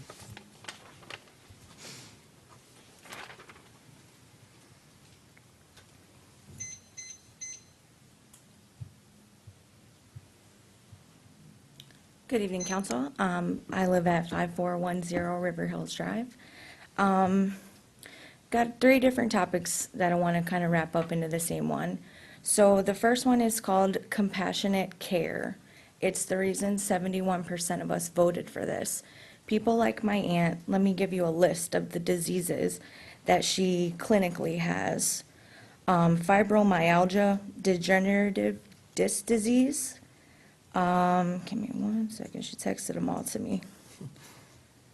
She has chronic muscle spasms, chronic migraines, fibromyalgia, and degenerative disc disease. These are all included in the amendment. All not included is insomnia and things that doctors already use to get around with prescription pills.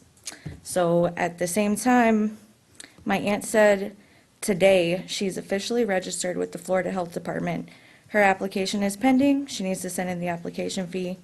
And her prescription is going to be, for the daytime, she has low THC, high CBD, and for the nighttime, high THC for sleep. Now, what you ask happened to my aunt that she has this. When she was 16 years old, she was diagnosed with scoliosis. She has a metal rod in her back, and she will never not have lower back pain.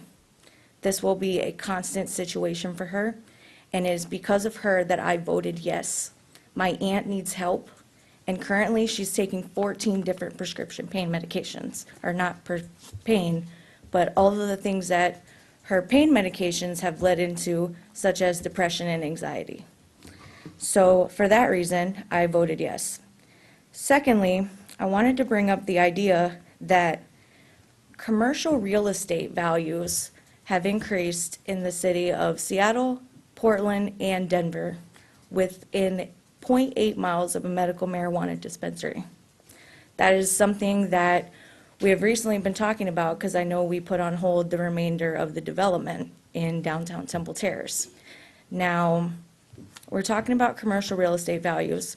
For residential real estate, Seattle has seen a 10th consecutive month of their home values increasing with a whopping 13.4%. Portland is at 8.2, and in second place is Portland, and in fourth place is Denver at 7.6. One thing, Councilwoman Donahue, you said about revenue, that's a big deal. Including a medical marijuana dispensary in the city by itself, it immediately increases the commercial value of the businesses that are currently in Temple Terrace. And not only that, you can ask for higher rents on these properties because of the risk that are associated with them. And just to kind of conclude, do you want to be like the government in the past, or do you want to be like the government of the future? You're looking at someone who just bought a house, I'm in it to win it, for 30 years in this city. It is not something that I'm willing to stay here if the council continues to be this conservative. Thank you. Thank you, Ms. Reed. Next, Mr. Snelling, Bill Snelling.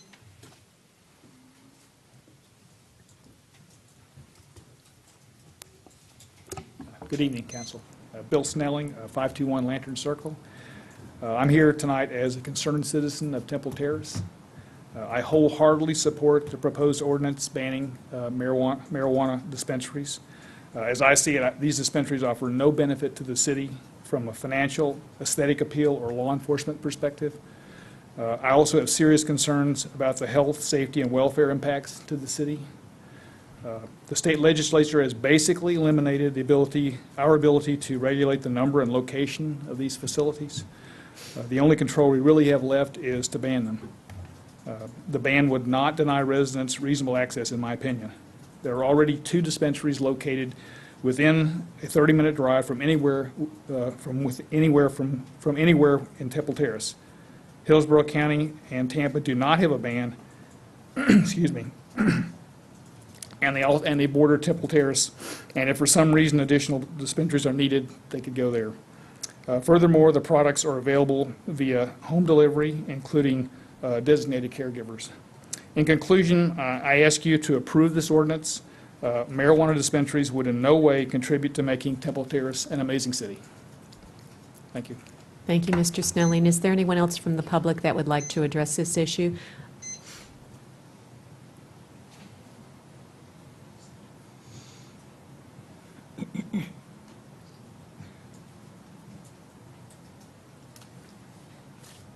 Carol Dell, 1309 North River Hills Drive. And I would assume all of you received my email that I sent out today, and I hope that everybody read it. I just want to address, first of all, Mr. Knapp. I don't think any of us is foolish enough to deny the fact that 71% of the people in the state of Florida voted for medical marijuana dispensaries. I do though, agree with other people who have spoken tonight that this is not something that we need to have in our city. We have one very close down on Fowler Avenue, which is certainly accessible. And I do want to say another thing. We would be in very good company if we decided not to have medical marijuana dispensaries in our city. We would join other entities such as Collier County, Sumter County, Charlotte County, Indian River County, Lake County, Longboat Key, Naples, Anna Maria Island, Mexico Beach, Estero, Vero Beach, Coral Gables, Bradenton Beach, Winter Garden, DeLand, Kissimmee, St. Augustine Beach, Gulf Breeze, Winter Park, Wildwood, Apopka, Lauderdale by the Sea, Royal Palm Beach, Sea Ranch Lakes, Southwest Ranches, Hillsborough Beach, Plant City, Palmetto, Bradenton, Holmes Beach, Cooper City, Davie, Lighthouse Point, among others, which would be Parkland, Highland Beach, Delray Beach, Pembroke Pines, Plantation, Sarasota, Venice, Bonita Springs, Punta Gorda, Magnolia Park, Palm Springs, Madeira Beach, Bel Air Bluffs, Reddington Shores, Reddington Beach, Dunedin, Seminole, Melbourne, West Melbourne, Boca Raton, Cocoa, Sanibel, Ocoee, and Crestview, all of which are very fine places to live, and I believe that you all should vote to ban medical marijuana dispensaries in the city of Temple Terrace. Thank you. Thank you, Ms. Dell. Are there any other comments from the public? At this point, I'll ask council members, comments, questions. I have a question. Councilman Donahue? According to the ordinance, it says the city council has heard testimony from the Temple Terrace Police Department regarding the potential impacts of medical marijuana treatment centers on the surrounding area. I haven't heard any testimony.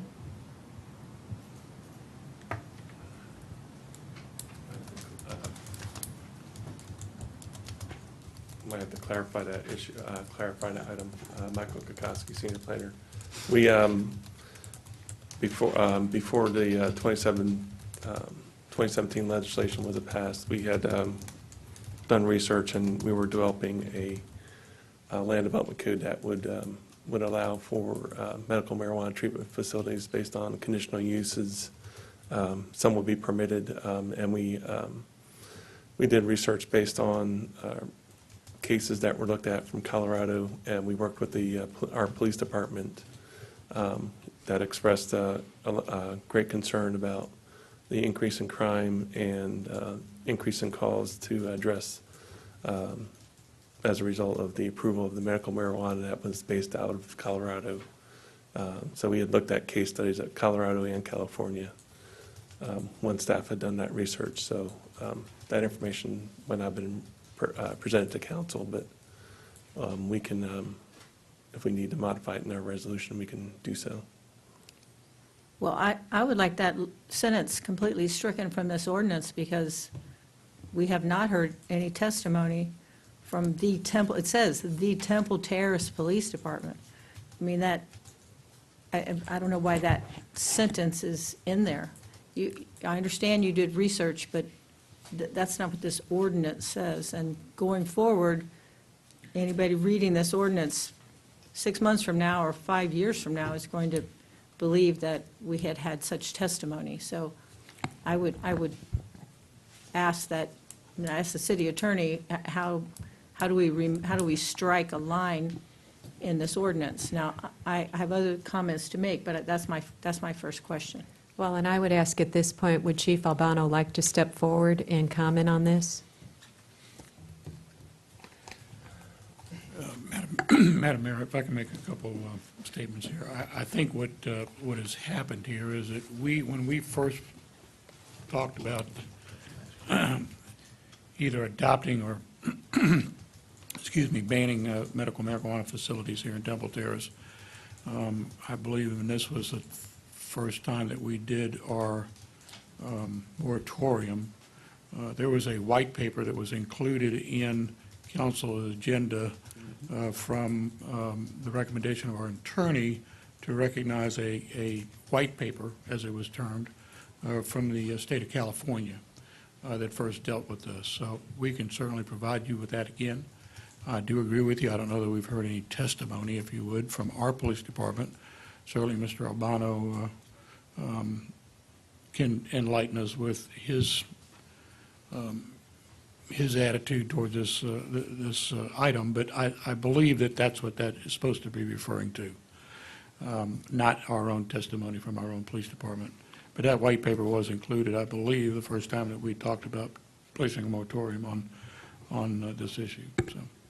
Again, I don't have a problem if we've had testimony, research, documentation, what have you, but the language. Well, and certainly the language can be modified. This is scheduled to be heard at a second Right. hearing and a second reading, and certainly we can make whatever modifications council would suggest. So it will come back to council for a second reading. Thank you, City Manager Stevenson. Chief Albano, would you be willing to come forward?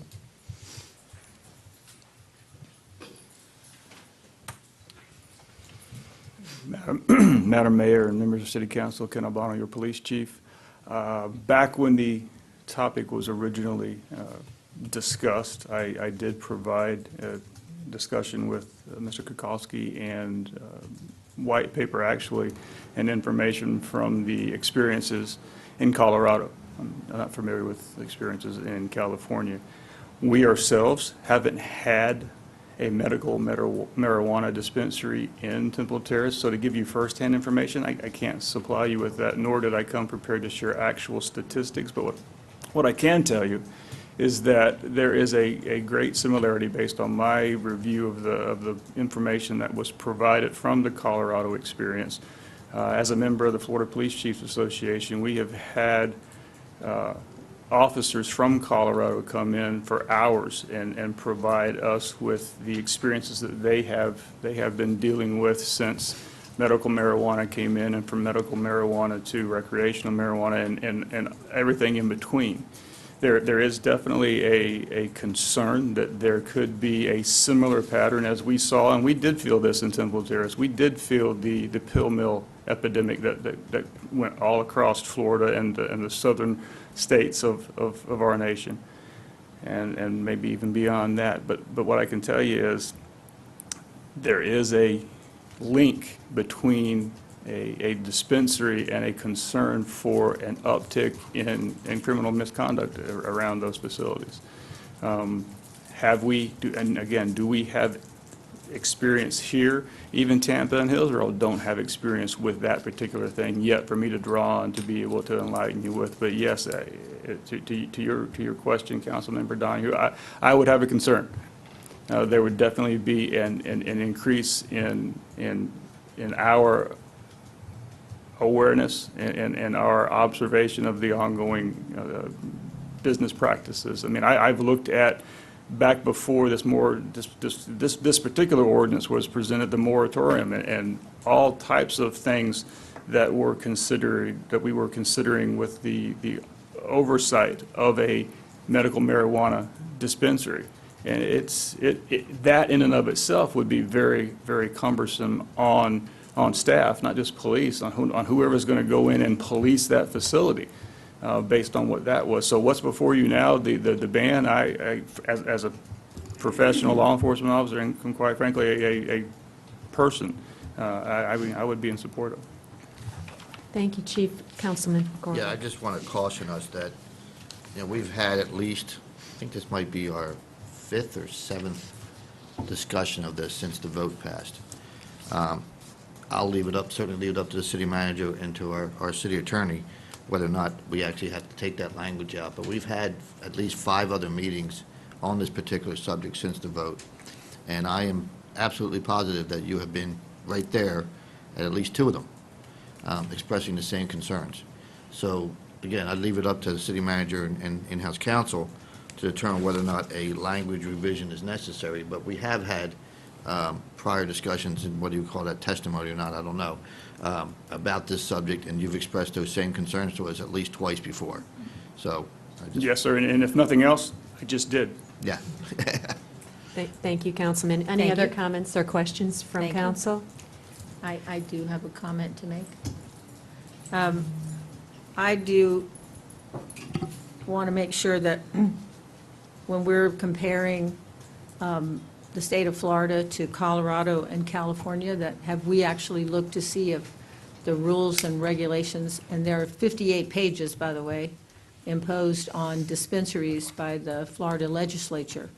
I don't know what the rules are in those other states, so it could be that there's an ease there. Some of those states actually have legalized marijuana in general, so I know that one of the emails that we got today that had a lot of backup material, when you read through the entire thing, it mixed medical with legalized marijuana. Those are two different subjects altogether. I find it very difficult to vote for this ban for two reasons. In the city of Temple Terrace, it was clearly approved by our voters as Mr. Knapp so eloquently pointed out, as a constitutional amendment. So as an officer who is supposed to uphold the Constitution, I have a hard time voting to ban this. We can ban it, or we could allow it. It doesn't mean that we're going to get one. There are very few licenses out there in the state, over the entire state. So the chances of us getting one are, there are some other things we've all been hoping that we would get here. We haven't gotten one of those, and we're hoping for those. So I find it to be, as you pointed out, Ms. Reed, extremely conservative, that we would go against the voters' wishes based on the fear of what could happen in a highly regulated industry. So I know that I don't speak for anyone else on the council. I know we probably know the wishes of some, if not all, but I cannot, in good faith, vote for this ban. And Thank you. Are there any other comments from council members? Councilman Ross. Well, this is probably one of those topics that we could talk about for 3 months and never change anybody's mind. But I do want to express, for the public, agree or disagree, I want people to understand at least what I'm thinking, for good or for bad. It is true that the vast majority of people in the state of Florida voted in favor of this, and it is also true that the majority of people within the city of Temple Terrace voted in favor of this. I'm well aware of that. However, what the voters did not know at the time that they voted for this, and could not have possibly known, was that the Florida legislature was going to preempt us from regulating this in any way. So nobody knew that. That was not part of the amendment. It was a year later when the Florida legislature decided to tie our hands. So our choice today here is not whether to ignore the people who voted for that. I don't think that's good policy. I would agree with Mr. Knapp on that. I would agree. However, I think the legislature failed us because the legislature forced us into a decision where we either have to ban them or we can't regulate them. This would be an entirely different conversation if we could regulate them and we could limit the number of them in the city. This is a very small city. One would probably be sufficient. If we had some say, we could establish a particular zoning designation so that we could control where this went and maybe limit the number to 1 or 2 or whatever the appropriate number is. But the legislature preempted us from doing that. So unfortunately, we're in an all or nothing situation. We can either ban them or we can run the risk that we get them 100 of them, well, not 100, it's ridiculous, but I mean, we get 5 of them or 6 of them or 10 of them. There's no cap. There's nothing we can do about that. So I'm going to vote in favor of it. Again, kind of like the previous issue, I'm not closing the door to it, but the legislature preempted it. They took our power to designate in our own city where this might be appropriate to put, and under what conditions and what operating hours maybe it's appropriate to regulate it. We can't do any of that. So I can't in good conscience vote in favor of letting these things proliferate unregulated. I just can't. To me, that's not good public policy. Take the marijuana out of it. and just pretend we're talking about tattoo parlors or pawn shops or any other thing. It's not the marijuana that's the issue for me. It's the fact that this is being shoved down our throat by the legislature in such a way that we can't regulate it. And if it were auto body repair shops, I would be voting against that too under these circumstances. It's not the marijuana. It's the circumstances under which we've been placed by the legislature. Thank you, Councilman Ross. Are there any other comments from council? At this point, we will close the public hearing, and I'd ask the clerk to read the ordinance. An ordinance of the City of Temple Terrace, Florida, exercising the option provided by Section 381.986, 11B1 of the Florida statutes to ban medical marijuana treatment center dispensing facilities from being located within the boundaries of the City of Temple Terrace and providing an effective date. If the ordinance is acceptable, would entertain a motion to approve the ordinance on first reading. If approved, the ordinance will appear for a second reading and public hearing on Tuesday, December 19th. Move to approve the ordinance on first reading. We have a motion and a second. Any further discussion?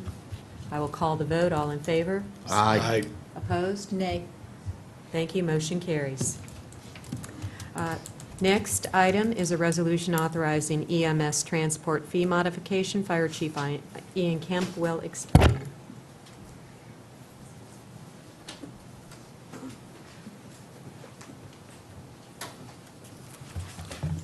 Honorable Mayor, Council, City Manager, Ian Kemp, Fire Chief.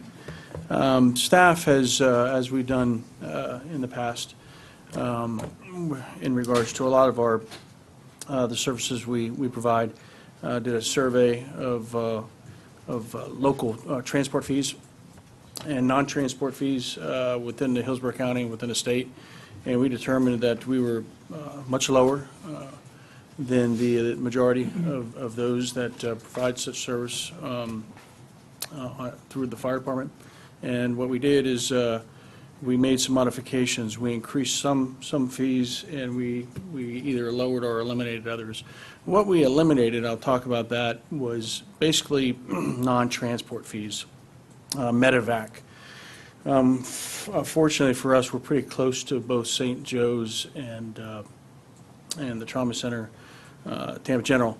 So last year we didn't medevac anybody. So we have a charge of $200. We also charge for if we use our cardiac monitor or defibrillate someone and they do not make it, and we do not transport them, then we're sending a bill to somebody's family that passed away. I don't like that fee. We've done that a few times, and I never liked it since I started working here, and I always thought that if I was in charge, I'd change it.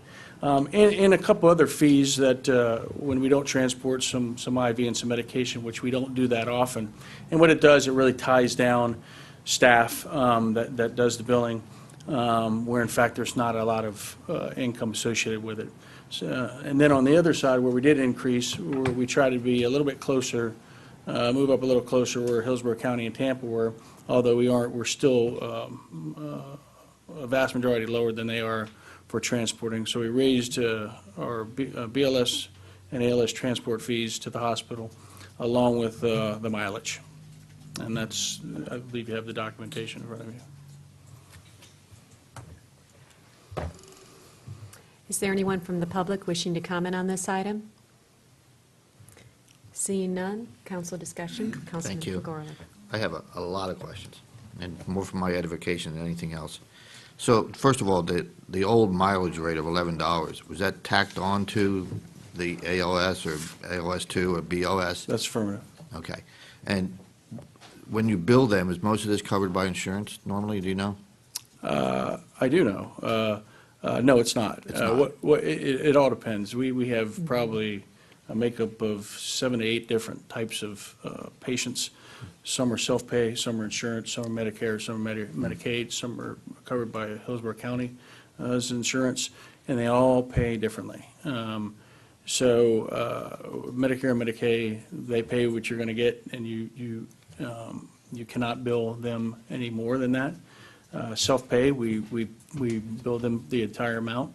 And those with insurance, the insurance companies have their own rate, whatever that is, negotiated rate, and then whatever they do not pay, we bill the remainder. Okay. Okay, so I see all these categories, ALS 1, ALS 2, and most every other city except for Plant City has pretty much the same rate for each category. Is there not much of a difference between services in each one of those categories so that would all warrant a similar fee? Or there is vast diversity and we're just trying to make it simple? Both. They're excellent question. Basic life support, BLS, is basically if we pick you up, someone that wants to go to the hospital, whether they really need to go to the hospital or not, we basically by law we take them. And that's considered basic life support. Or if they have a scrape on their arm and we give them a Band-Aid and or stop a light bleeding or something of that nature. ALS 1 is considered, and I do have I thought that somebody might have those questions, so that I do have some definitions in here, is basically we respond with paramedics capable of doing advanced life support, whether we do it or not. That would be, we're able to charge at that rate. And then we transport them to the hospital. ALS 2 is when we give a certain number of medications and or do advanced life support treatments, such as hook them up to a 12-lead EKG. And then we're able to charge at that rate. The state allows you to charge at different rates on all three. What a lot of municipalities and counties, fire departments, both public and private, have done is they try to simplify it because it becomes a billing nightmare, and then you end up costing you and sometimes the patients more than just kind of simplifying it. This simplification, the way we've done it was the way we have done it prior to me being here, and I thought this was enough of a change that I didn't think we wanted to go down that route, certainly now. Okay, so my next question, again, I have a ton of questions. That's fine. So you said medevac before wasn't a transportation issue, but that's the helicopter, right? We very rarely use them. Okay. Medevac. But that is the helicopter, right? Yes, sir. Okay. So that is a transportation issue, but because we don't ever have an issue, you felt like we could. The helicopter in their service, where their hospital is, they're going to bill you, I think it's Whatever about they would bill $12,000. The $200, I believe why we charge $200 for a medevac service is because we're setting up a helipad where, that to traffic, me et is cetera, no yeah. more than staying at a vehicle accident 20 minutes longer. So, plus we don't really have them that often, so it's just one more line item that we could. Okay. Now, if somebody rolls into the the fire station on their own, and you put a Band-Aid on them, do you still charge them the BLS rate, or do you charge them something else? That's a TNT? Okay. That's correct. Okay. They would not be charged. Now, if you know, again, what's the bad debt percentage in all this right now? I'm sorry? What's your bad debt percentage? How many people don't pay anything? We're not doing as well as we should. And there'll probably be something for you in regards to that, but down the road, but that's for the city manager. So if we to talk to raise you. it. Probably about 50%. So that if we raise it, we can anticipate that probably going up, right? Yes, sir. Okay. So, and then, now, this is all going to be financial, and if you don't know, it's okay. But since 2014, you're now asking for basically a 32% raise, or roughly 10% a year. Have our costs gone up 10% a year? If they haven't, they're pretty close. Okay. But So I'd not say- only is this an attempt to be in line with other counties, but it's also an attempt to better recoup your actual cost. Yeah, that's affirmative. Okay.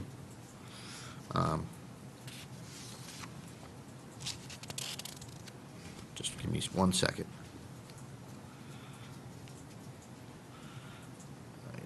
Do you know why? I mean, to me, a lot of this stuff is all over the board, especially when you look at TNT. There's some cities and counties charging $500, $200, and we can do it for nothing. Is there any rhyme or reason? Do you have any explanation as to? Is it just they think they can get away with it, so they do, or? Well, my understanding of treatment non-transport came around a few years ago when city and county governments had a downturn in the real estate market, which affected their ad valorem taxes, which affected their bottom line budget. And cities were looking for ways to recoup some of the costs. Got it. And the thought was one of the ways was to start charging people that you serviced and treated that you did not transport. That is more of an occurrence over the last 10 years. Okay. And that's a political, that's a decision that fire departments deal with, whether they want to. I prefer not to, but every fire chief's a little different. Okay. I think that's all I have for now. Thank you. Yes, sir.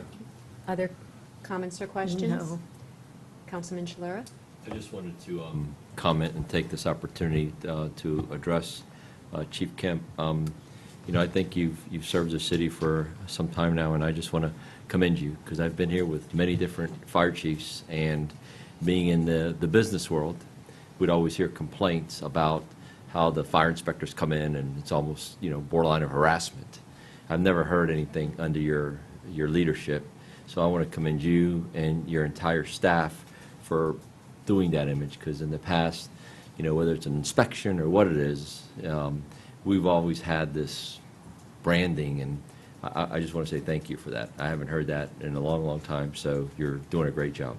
Well, that, coming from you and any council person or from my city manager, that means a lot. Thank you. Yes, sir. Any other comments or questions? If acceptable, would entertain a motion authorizing EMS transport fee modification. Move to approve. Have a motion, is there a second? Second. Is there any further discussion? Calling the vote, all in favor signify with aye. Aye. Aye. Opposed? Motion carries. Thank you. Next up, council business. This was not on our agenda, but did want to provide a brief update. We have all received emails, some phone calls. I think we've been stopped over specifically the article that appeared in the Times about an aerial extension. And I wanted to assure the public and our fellow council members, we have been working on that prior to my being sworn in. I was first being oriented by Beth Alden of MPO. She said, "What do you think about this idea?" And I said, "Honestly, I think it's a devastating and a terrible idea." She said, "Don't worry, it's just an idea. It won't go any further." I was sworn in on November 7th. On November 8th, I walked into an MPO meeting, and there was a presentation that included the aerial extension. Since that time, I have gone back and met with MPO. I have met with FDOT. I have met with our city manager. Mr. Stevenson and I have had discussions. I forwarded a note to him, a notice on November 16th. You have received some of my observations around that. Today at MPO, I read a statement for the record because I thought it's critical. MPO board has not been briefed on this in totality. They are 100% behind the city of Temple Terrace and supporting us, but I did want to share with you what I read into the record for MPO today. My first meeting as a member of the MPO was the November meeting. I was oriented ahead of that meeting and briefed on an initiative that I immediately voiced concern over. I was told it was only discussion and nothing would proceed without engaging the city of Temple Terrace as the entity that would be most directly impacted by this idea. On November 8th, FDOT presented at MPO highlighting this very initiative, elevated lanes or an aerial extender over Fowler Avenue. Subsequently, another entity highlighted the design contest and another the study. Then the Times article came out last week, certainly of concern to our citizens and our businesses. This is an initiative that would divide the city of Temple Terrace in half. It would devastate businesses on both Fowler and 56th corridors. It would decimate property values as this proposed elevated road would be located directly over residences with no possible way to block noise or address the eyesore that is proposed to be created. Although many seem to have been engaged in this discussion, Temple Terrace has not been brought into the discussion. Since the MPO staff informed me it was their idea, I requested to MPO that the body cease consideration of an initiative that will kill one of the 3 incorporated cities in Hillsborough County.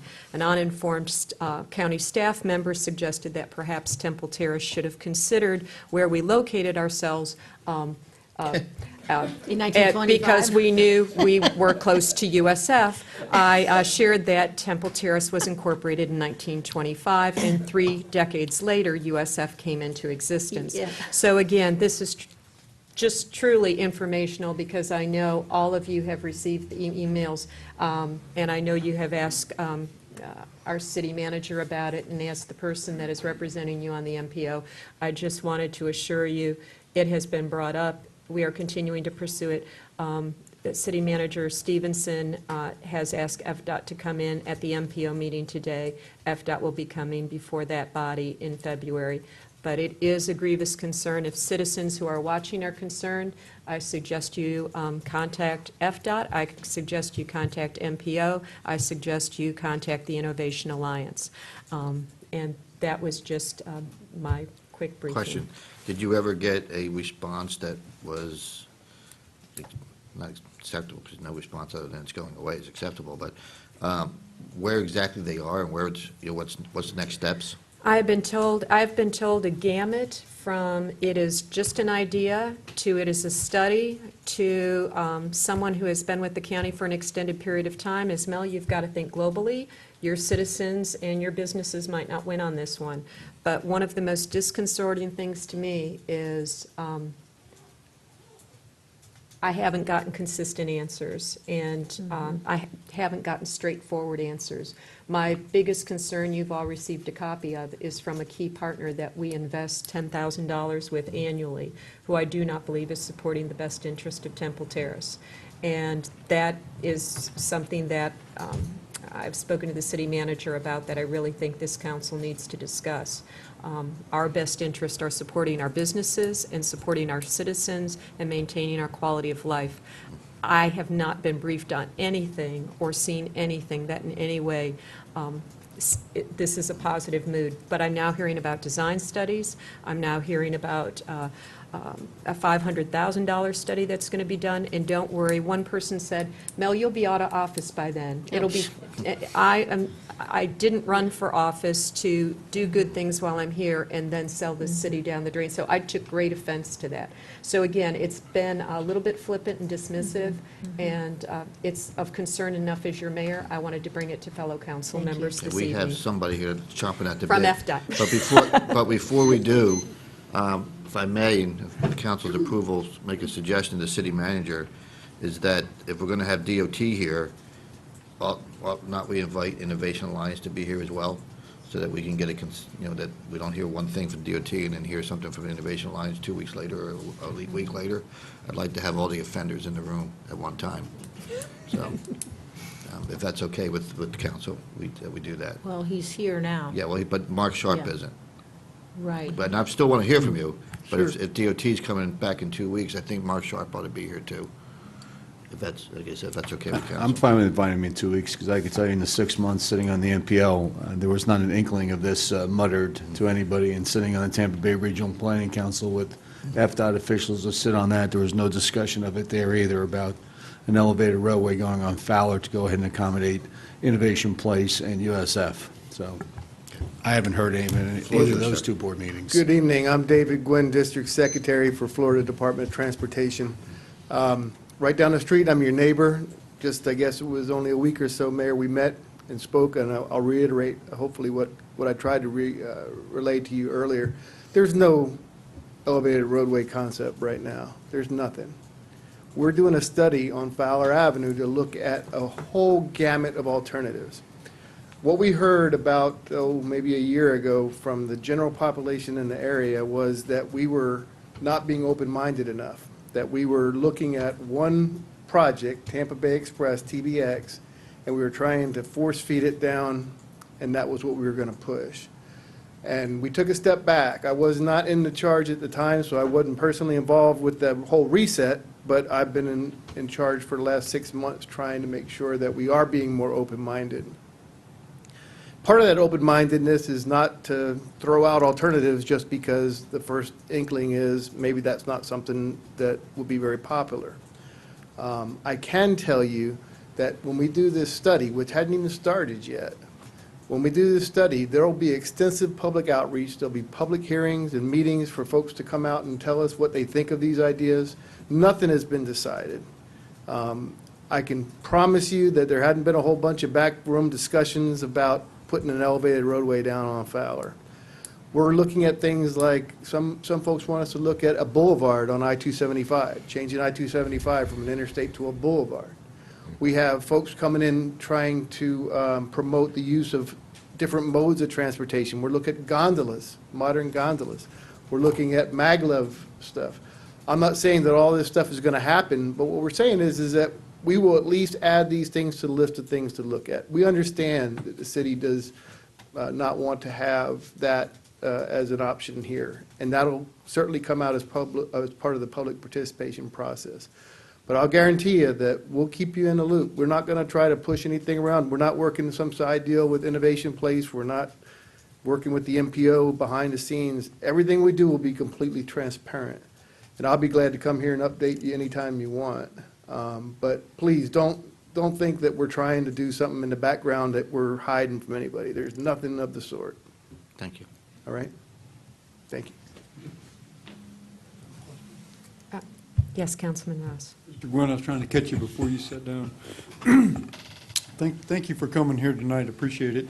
Setting the record straight for us. So what is the scope of this study that we're discussing? Is that a study to discuss 6 different things, or is that a study to discuss just this one concept of an elevated road? Yeah, Ed, why don't you come up, because Ed is our planning administrator. His group is actually managing the project, so he'll be able to better describe the study than I would. Okay. Yeah, I'm Ed McKinney with the Florida Department of Transportation. I'm the Planning Environmental Administrator. And so the purpose of the study, and many of you are familiar with the regional transit study that's ongoing right now. So it's looking at how do we improve transportation in the region using other modes, primarily some form of transit. And so some of the corridors we're looking at are along I-275 and possibly I-75.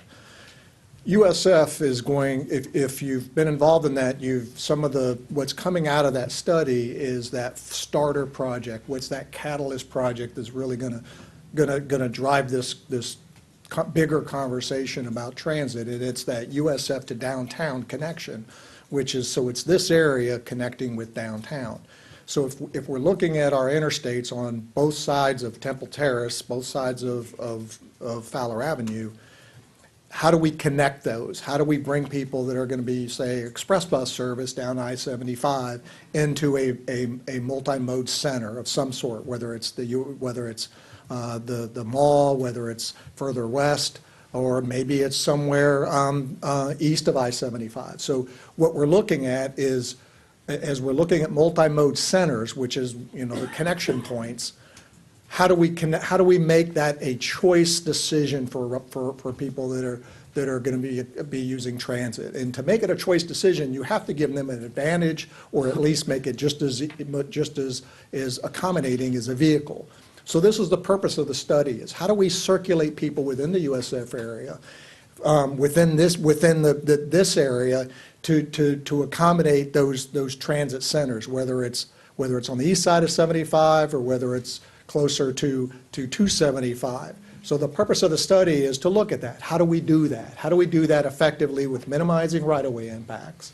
How do we do that to give priorities to whether it's express bus service or some bus rapid transit system?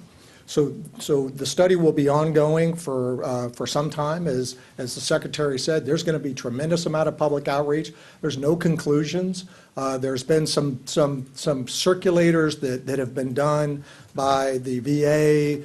Moffitt's done some, and I know the Innovation Place has done some, trying to consolidate that.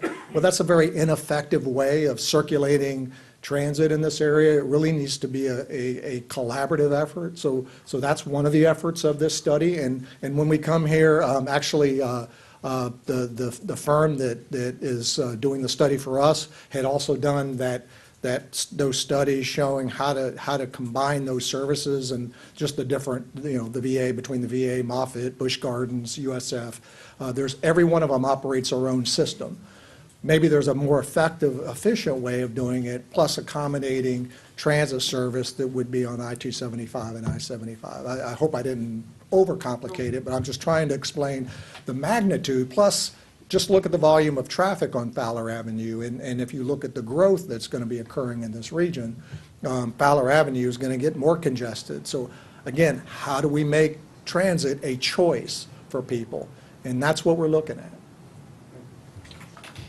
I just have one question, and it's kind of really rhetorical kind of question. It's like, if this is an idea that's just been bandied about along with a whole bunch of other ideas that really has no footwork or groundwork behind it, how does it make all of a sudden headline news is the first thing of this option coming out to go ahead and hit us all on the side of the head by surprise? One thing I found in the last 6 months as secretary is that I've had to go back and ask the papers to correct themselves on a number of items. And this one in particular, I believe was Business Journal, if I remember right.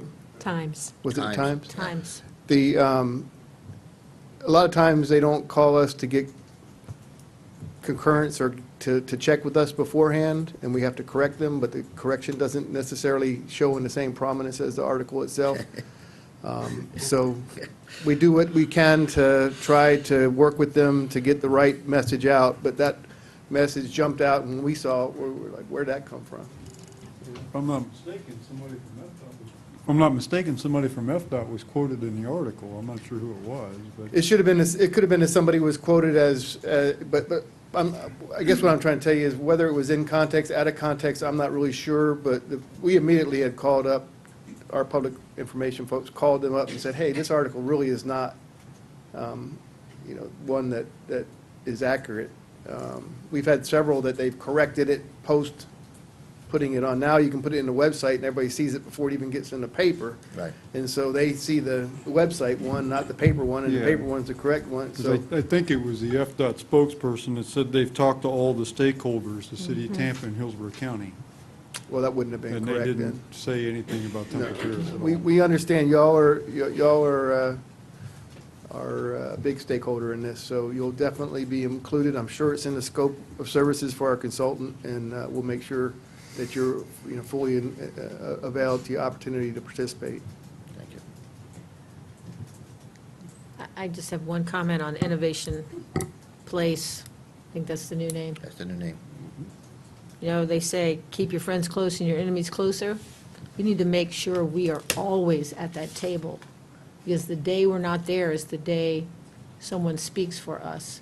So I know that right now, we're not happy with the comments that were supposedly made by them, saying that we were on board, when we know, as you can tell, we are clearly not. So I want to make sure whoever our representative is, hopefully it's you, Mayor Hirado, go to those meetings and make sure that they hear from us at every opportunity our ideas about how this will impact us.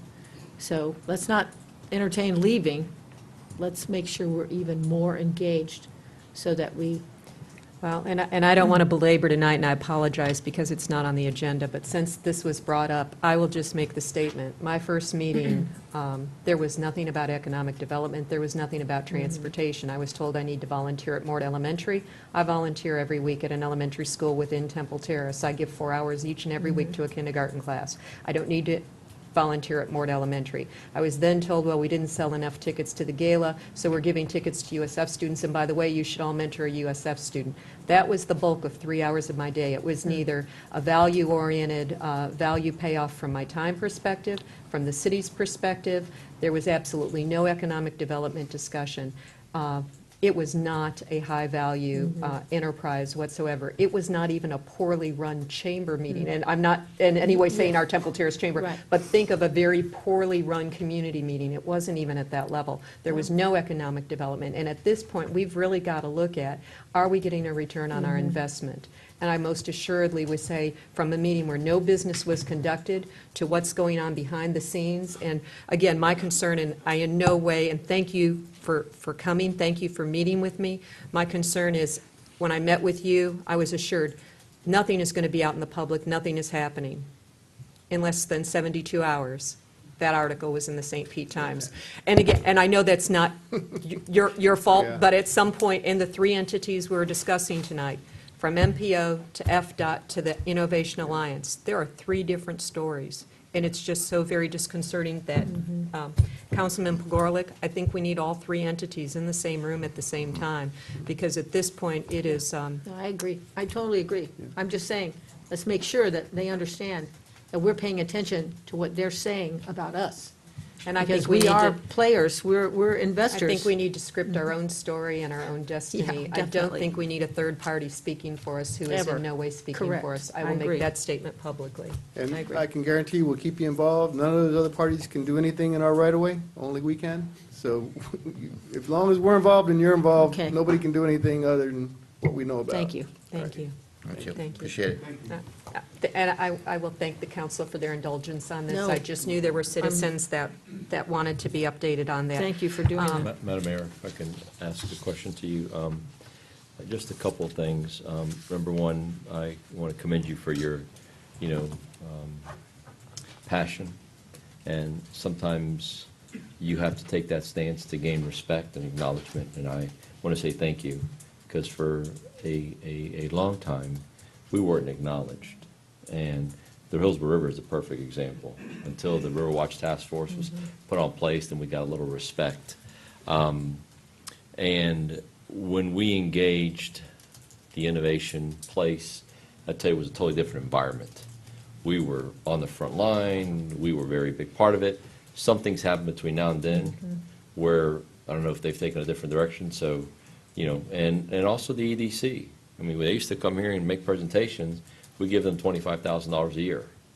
So I'm glad that, you are where you are, and these folks need to understand that, we are part of this community and this puzzle, and there needs to be a little more attention given to Temple Terrace. I will tell you it was pretty impressive. He's gone now, but to have the secretary come here and speak. Of all my years at this city, we've never had the secretary of FDOT come here and say something. So you definitely got people's attention. You did. No, it's great. I mean, that's what you're there for. You do it because you care. And that's the kind of people that we have up here. But, thank you for taking that stance. And I like what Mr. Goldrich said about having the innovation folks come up here. Because what are you doing? Is it benefiting us? Can we work together? Great. If not, let's decide what we need to do.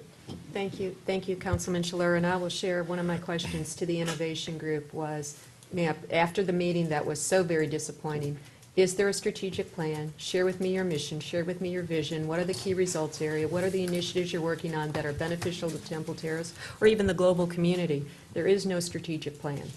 There is no clear mission, there is no clear vision. So, again, as your representative saying, where's the return on our investment, what's even the goals we're shooting for? It's just not there, and it's very disappointing. You mentioned the Tampa Hillsborough EDC, and I and City Manager Stevenson went last week and met with them. We articulated some key expectations we're looking for, and also, again, for a return on our investment, where can we focus together in 2018 to make sure we're getting that return on investment? But very much went in and said, really clear, measurable expectations, not visits to our business, that's easy to do, hey, how you doing, hey, how you doing? But really, what are we going to do to be impactful in our community? And I think that's what each of us, as we serve on boards, as we become very intentional, we're going to get the results and hopefully the respect that Temple Terrace Thank you. deserves. Thank you. Thank you. Thank you for your understanding and patience. City Manager, under new business, a resolution modifying the Yeah, City we have- Council's rules of order and procedures. City Manager Stevenson, I'm sorry. We have one item. Mr., the pond issue, he brought it to us again tonight. Have we absolutely run into a dead end? I mean, are we, I know he has two issues. One he did not articulate tonight.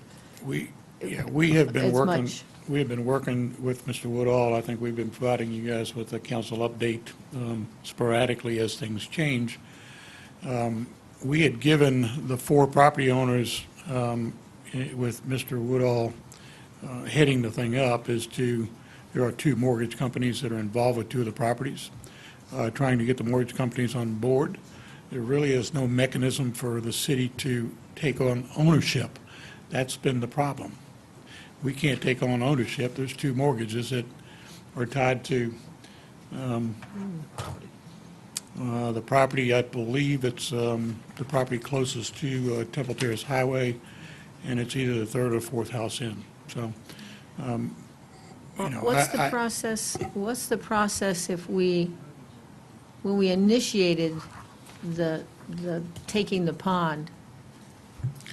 I realize that the process didn't go through, but if we were to go to a homeowner now, and I mean, FDOT does this all the time, you know? I mean, they need a piece of your property to widen this road, to put a pond in, what have you. Well, they get an easement. They get, that's Right, what's there, so- that's currently what's there. There Right, is so an easement there. how do we go back to square one? Because they still are paying, and he said, it's a small amount of money. Well, They're they still are paying paying taxes on property that they don't own. It's not true. No, that's That not is true. true. No, They that's are not paying- true. That's not true. They own the property. Yes, And they they are do own paying the property. taxes, and they're paying, taxes on property they do own. They are paying taxes on property that has been taken over by the city. That's not true. It is, it's fenced off, and it's a pond that is no longer accessible to the homeowners. So There is if a- it's not accessible to me anymore, the city has a fence around it that says, property of the city of Temple Terrace, it doesn't belong to me anymore, but I'm paying taxes on it.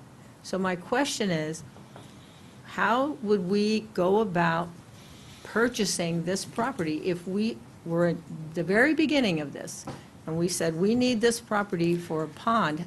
What's the mechanism to do that? Even if people have mortgages, there has to be a mechanism for us to do that.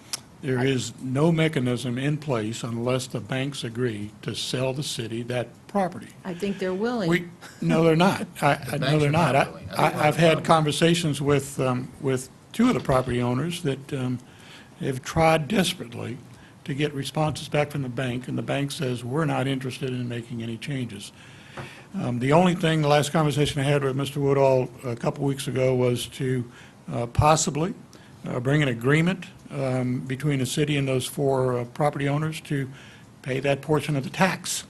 The property appraiser's office has actually delineated that pond square footage and prorated the cost on taxes because they know that it's not part of, it'll never be improved by the property owners. So they have addressed it from a standpoint of they understand that it's a pond, but they also understand that it's not the city's property, it is the homeowner's property. The only way to get this done, there's 4 homes, 4 lots, 4 parcels. There's 2 of them that don't have a mortgage. One is Mr. Woodall, and they have not been able, and they have not been successful. I think we shared with you the letter that we wrote to Mr. Woodall that said, here's the things that you need to outline. Now, the city, in the last 8 months that we've been dealing with this, we have gone to the extent of having a survey done, so that we have one for the drainage easement, which never existed. So we have put money into this exercise, if you would. The only thing that we asked Mr. Woodall to do was make sure that the 2 mortgage holders on the 2 lots are in agreement for the city to take this over as far as an ownership, and they are not. So let me make sure I understand. If a state or government agency is going to widen a road, Taking about a taking. they cannot have that, they cannot get that property without every mortgage company agreeing? That is an eminent domain question that I will refer back to our attorney to do some research on. And that's a taking, that's not an easement. That's, Well, I think at this point, they'd be happy for you to take it. yeah, but the mortgage company's not. The Chair- mortgage company. Okay, all right. The Chair mortgage recog- company is holding title to that property based on so much square footage and what was originally mortgaged. So Chair recognizes Councilman Shalera. Thank you. And my suggestion is in order to move this thing along, and, you know, I think there's merit to both sides. what I would suggest, unless there's something that's unforeseen, number one, if we're going to get in-depth discussions, something like this needs to be put on the agenda so we can discuss it, so we're not just trying to reach out and make things happen. But suggestion I have is, why not have the two properties that are free and clear go ahead and transfer to the city, send letters to the other two folks and say, when you can get this thing unmortgaged or released, we'll take it over. Done. Put the burden on them. Well, we actually, we put the burden on them, Mr. Chalora, in trying to get them to release the property from the bank. I get that. I mean, But the two, we've the gone two, that avenue. the gentleman keeps coming up here, is he, his is free and clear? It's free and clear. Well, do a transfer from theirs. Hit transfer his and the other one, and then send a letter, certified letter to the other folks saying, when this property is free and clear, we're more than happy to take it over if you want to transfer it to us. Thank you. We have never been a big advocate of taking over two of the four. I understand that, but I understand where they're coming from too. That property is being used as a retention pond. No Right. value to them. It's the water from the street. I'd look at it the same way and say, wait a minute, no value to me. So you take it over to the city because it's taking the water from your roads to come into my backyard. And the other two folks, if they have a mortgage that's encumbering that property, it's not our responsibility to go and deal with that. If we were widening the road, obviously the eminent domain or the other comments that were made will fall into play. Take two, because what if one of those other houses that are free and clear sell, somebody buys it and gets a mortgage on Starts that, all over. you're never going to get done. So. That's what he's worried I don't about. think it's going to give us any additional exposure. We're maintaining the pond as it is, so we're going to maintain something, that way at least we own it, and we have total control of it, at least for the two lots. So just a suggestion, I mean, you guys do whichever you come up with, but I'm just trying to move this thing along because we've already spent a lot of time on this, and Yeah. I don't blame the gentleman. This should have been a long time ago. I don't know whose fault it was, the city's fault, their fault, everybody's, I don't know. But let's fix it. So that's the only suggestion I want to make. Thank you. Moving on, under new business, a resolution modifying the city council's rules of order and procedure. City Manager Stevenson. Thank you, Madam Mayor. At our November 7th meeting, city council members, we discussed revisions to the council rules of order and procedure. There was a lot of discussion on what was being suggested as far as modifications are concerned. Those modifications that were originally brought to council on November 7th have been substantially modified in order to address some of the concerns and issues that we heard out of council. We tried to hear this again on the 21st, our last meeting, and due to the lack of a full council, we continued it until this meeting. If I may, just kind of give you just an outline, basically, of the changes that are being proposed. Rule number 5C has been added to allow the city manager adequate time to prepare for questions on agenda items that may require administrative research.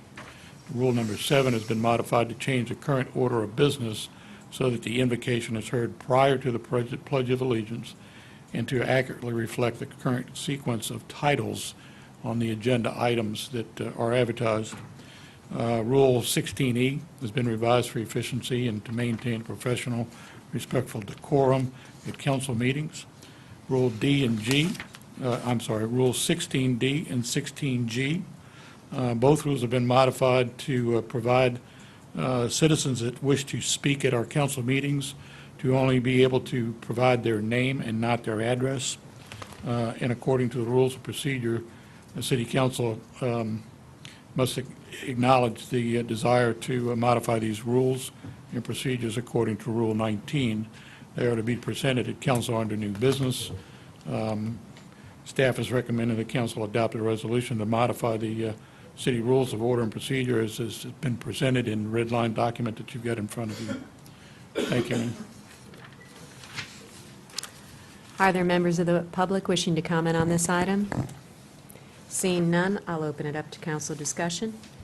Councilman Gorley. On item D, where we're taking out name and address for the record, I know other places do this, but they don't really, because when you fill out the form, you got to put your address on the form, and when you hand it to the city clerk, it's got your address on it. So I don't have a problem with people not voicing their address over the intercom, so to speak, but if our form doesn't now require it, we should add that to it, and we should be diligent in that if they don't put the address on there, that we get them to put the address on there.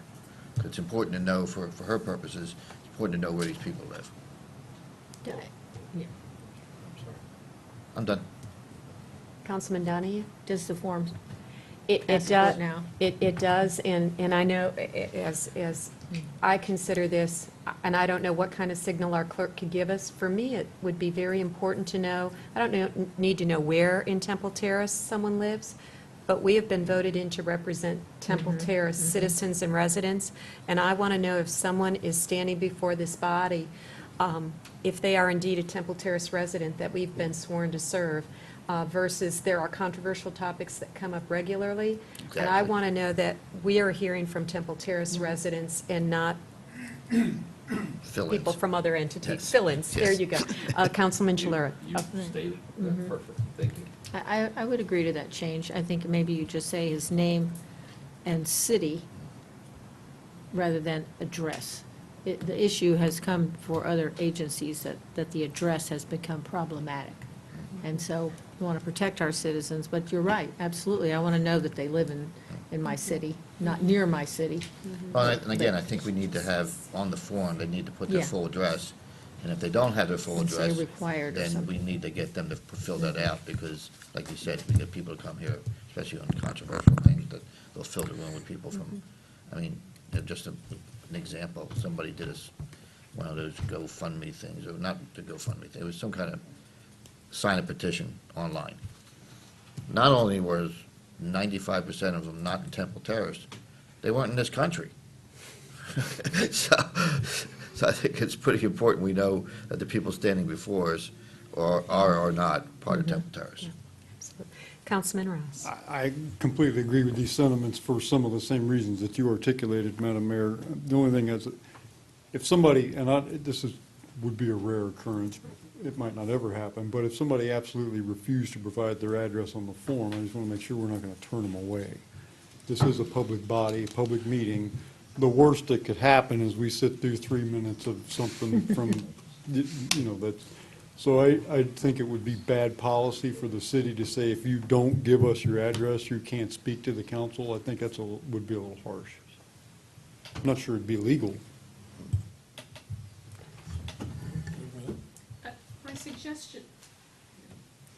My suggestion is that it simply say name and city of residence for the record. And you're right, if they refuse to give even their name or their address, they still should be able to speak before the public. Although the rule, there is no state law that requires that anybody be allowed to speak. They're allowed to attend, but no one is required by state law to be allowed to speak. What if, and again, I don't know if this situation would ever come up, but what if we got some sort of controversial issue to come up, and we get 15 people lined up, and nobody wants to give their name or city?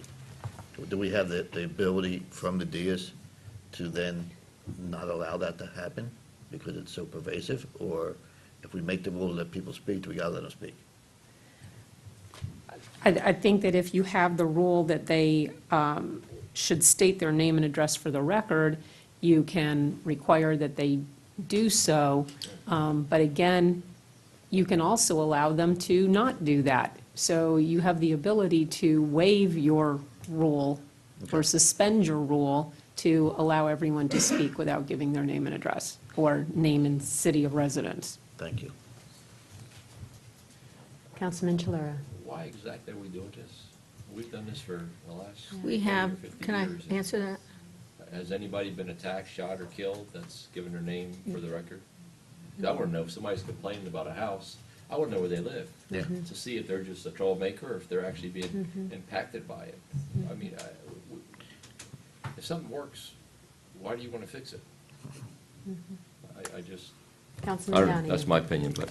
It was changed, both Hillsborough County Commissioners and Hart, specifically because with the Hillsborough County Commissioners, there was an issue that was so volatile, and that people who had given their addresses were sent hate mail. Now, we probably would find the same thing if we made them write their address on a public records form, So maybe all we need to ask them for is their city of residence. And I think we need yeah. to have their address. I mean, there's been issues where I've gotten hate mail, and everybody knows where the hell we live, so. I'm just saying, those are two big entities who have changed their rule to protect the people who speak. I brought it forward. If you decide that it's something that we want to continue to ask for addresses, can live with that. I just thought we wanted to be in line with two of the major players in the county. I have a compromise. Why don't we continue to have address on the form? And then when they step up to speak, instead of saying, please give us your name and address, please give us your name and city of residence. That's fine. I don't think somebody's going to come down and do a public records request of the clerk's office to get the addresses they're writing them down as they say it. Yeah. So, and if they refuse, they refuse. We'll get one person a year that'll refuse, and we still let them talk for 3 minutes. So it's no big deal. I think so keep the form of the address. During the meetings, ask them their name and city of residence. And then if they refuse to fill out the form or refuse to give, we still let them speak. How's that? I agree. I'm fine with that. I'm fine with that. Any other comments? I appreciate the changes that were made, using in words like encourage rather than shall not. That is very helpful. Thank you. Very good. Well, if acceptable, we'll entertain a motion approving modifying the City Council's Rules of Order and Procedure. Move to approve as drafted. Is there a second? If they're scared, they're in a closet, somebody's in the house, how do they Can't. text without having to speak? But they Can't can do that. call it and not say anything. Yeah, I know, okay, they can do that, yeah. So anyways, I didn't have the answer, I didn't know if there was. Yeah, that was, They turn on FaceTime and it go, doesn't, well, and that actually came up as a real-life scenario where a girl was kidnapped, and she was afraid to say anything because she was in the trunk of a car. And there was no way for her to text, and what she ended up doing, exactly what Mr. Ross suggested, was calling 911.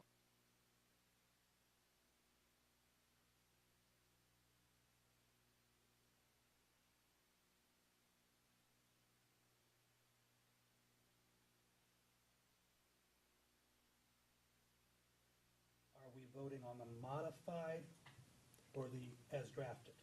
So if we could. pick we up have from to that reenact it? point- Your elbow was in a different location. Wait a minute, I drank some soda before, do I have to put it back in the can? Yeah, I'm going to share, yeah. Yeah. Yeah, that would be better. Okay, we are back on the air. We apologize.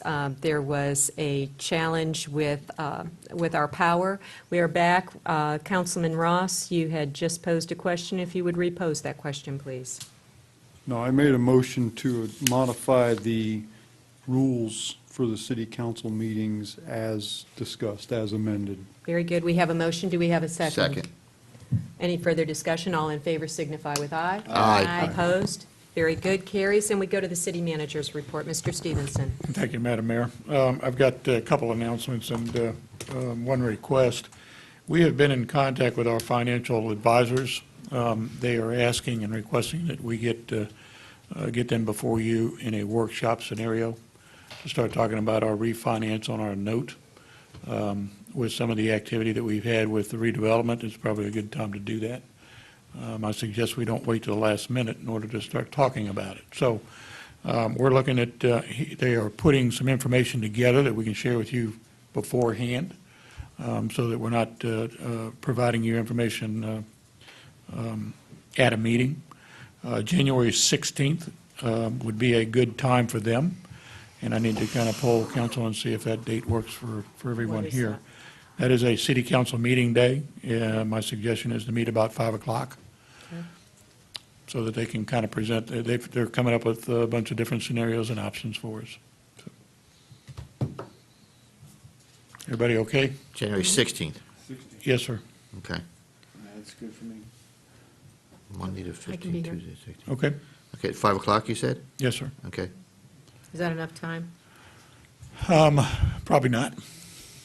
We'll make it 4:30? If you guys can make yourself available I just don't 4:30, I wanna think run out that's of probably time. that would probably be better. Can you So- handle 4:30?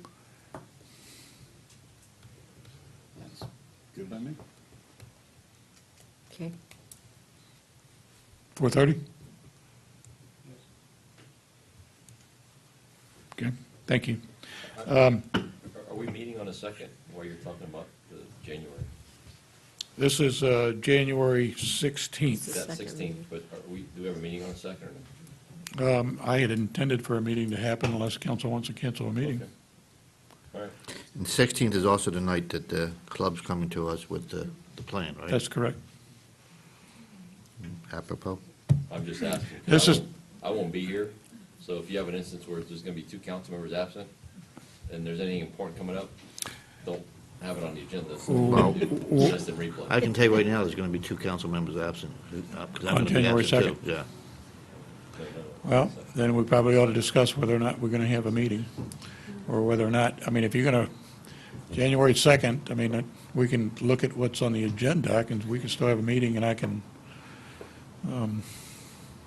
Just between Christmas and New Year's, and, I'm just trying to. well, I don't know that it is really, I don't know that we get a lot accomplished, obviously, with the last meeting we had. We didn't get a lot accomplished. So I guess my question to council is do you want to delay the meeting on the 2nd or do it at another date? We can certainly, you can move the date. Will you be back the next You can Tuesday? have it, I just won't be here. No, but he's right. We want to, I mean, if everybody else is here, more power to you. I just, No, At we least already two know there's people going to be gone. two I gone. think we have some pretty important things on the tentative agenda. But if we can't take a vote and we Right, what can't if- conduct The last business, meeting, there's there no, was 3 or 4 issues Could we that move it to the 9th and have 2 back-to-back, 9th and 16th? Will you be back for the 9th? Can we do I'll that? defer the city clerk as far as advertising. So, You guys can get back to it. I mean, if you can't do it, just email us. Hang on. I can't answer right now. I'm sorry. I can't answer on the 9th right now. I can. No, 9th's not working for me either.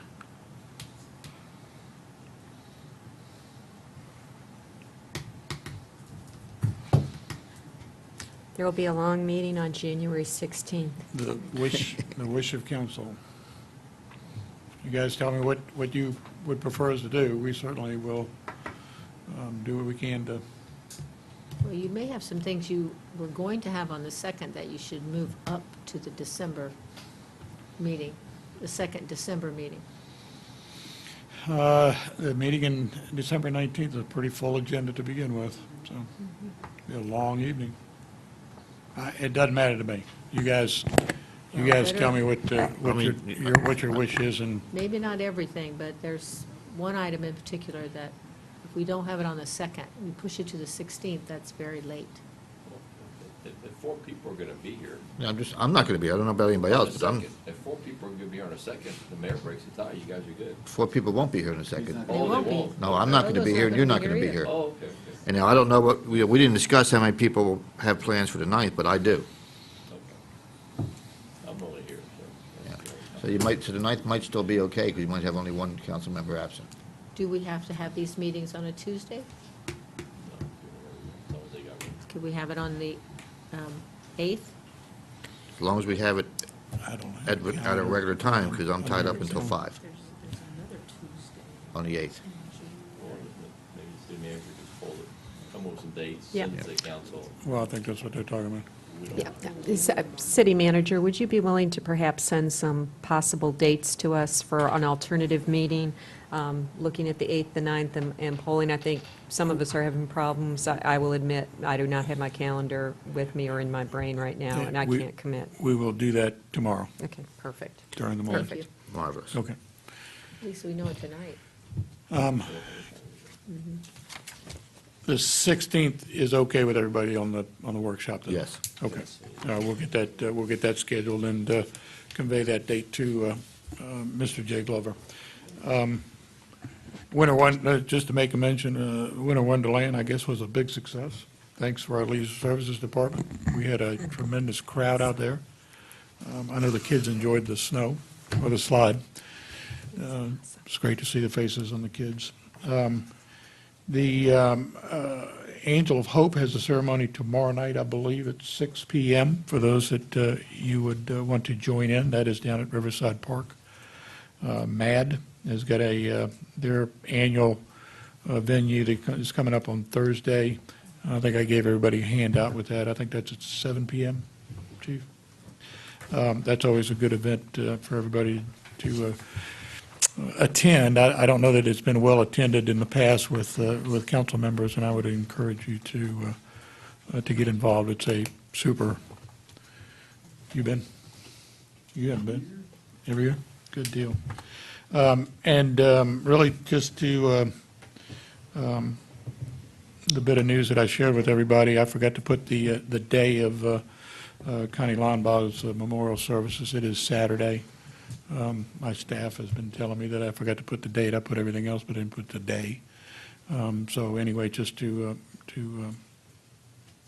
get that message out, we got the information here this afternoon. Then last and not least, welcome Pam as our city attorney. It's going to be a pleasure to work with her. I think that we have overloaded her in the 2 weeks that she's been here. And she knows that we have a lot going on, but she also knows that we have a lot of good stuff that we're trying to get done. So I look forward to working with her, and found out here recently that she's a Gator too. So I lost, well, we lost Mark. I lost Mark as my Gator buddy, but I got another good Gator buddy. So, I don't have anything else. Madam Mayor, can I say something? Yes, Councilman Shalera. Just something to put out there. Would it be appropriate or support the council to send some sort of arrangement to the Linebaugh family who served the city for 15 years? And- We have Okay, made arrangements you have to do done that. already. Yes, sir. And my only other question is, quickly, because it's late, update on the developer. I mean, he had a timeline, and you and I had this discussion the other day. 3 weeks have passed, and I haven't heard, seen, or done anything. The clock's ticking, so where are we at with that? Well, I'll let our city attorney address that. I know that she's been working with Mr. Connolly and the developer on that. So Okay. they've been working on it feverishly. I did have a meeting with Mr. Connolly and with the attorney for the developer. She was feverishly working on an agreement, on a contract, and there's been a large exchange of information and documents from the past so that they can be considered and incorporated into this so that old mistakes are not included in the new contract, and that things that we do want to be covered are now covered. And Mr. Connolly was going to be here tonight, but the reason why he's not here is he said he was spending tonight working on the sales agreement. So we hope to have something for you very soon. Any other business to come before this council? I just want a quick follow-up. Is he not allowed to do any due diligence or anything until we get a contract, or is there something he can do now, absent the contract? Is we on hold until we get a contract? He's actually been in our offices talking with our planners. Okay. Mr. Kukowski's been gone, but I know that he's been gathering information on what he can do, what he can't do. Okay. Excuse me. All right, thank you. We have been talking with him. Excellent. If there's no further business, the meeting is adjourned. I left you a follow, Mrs.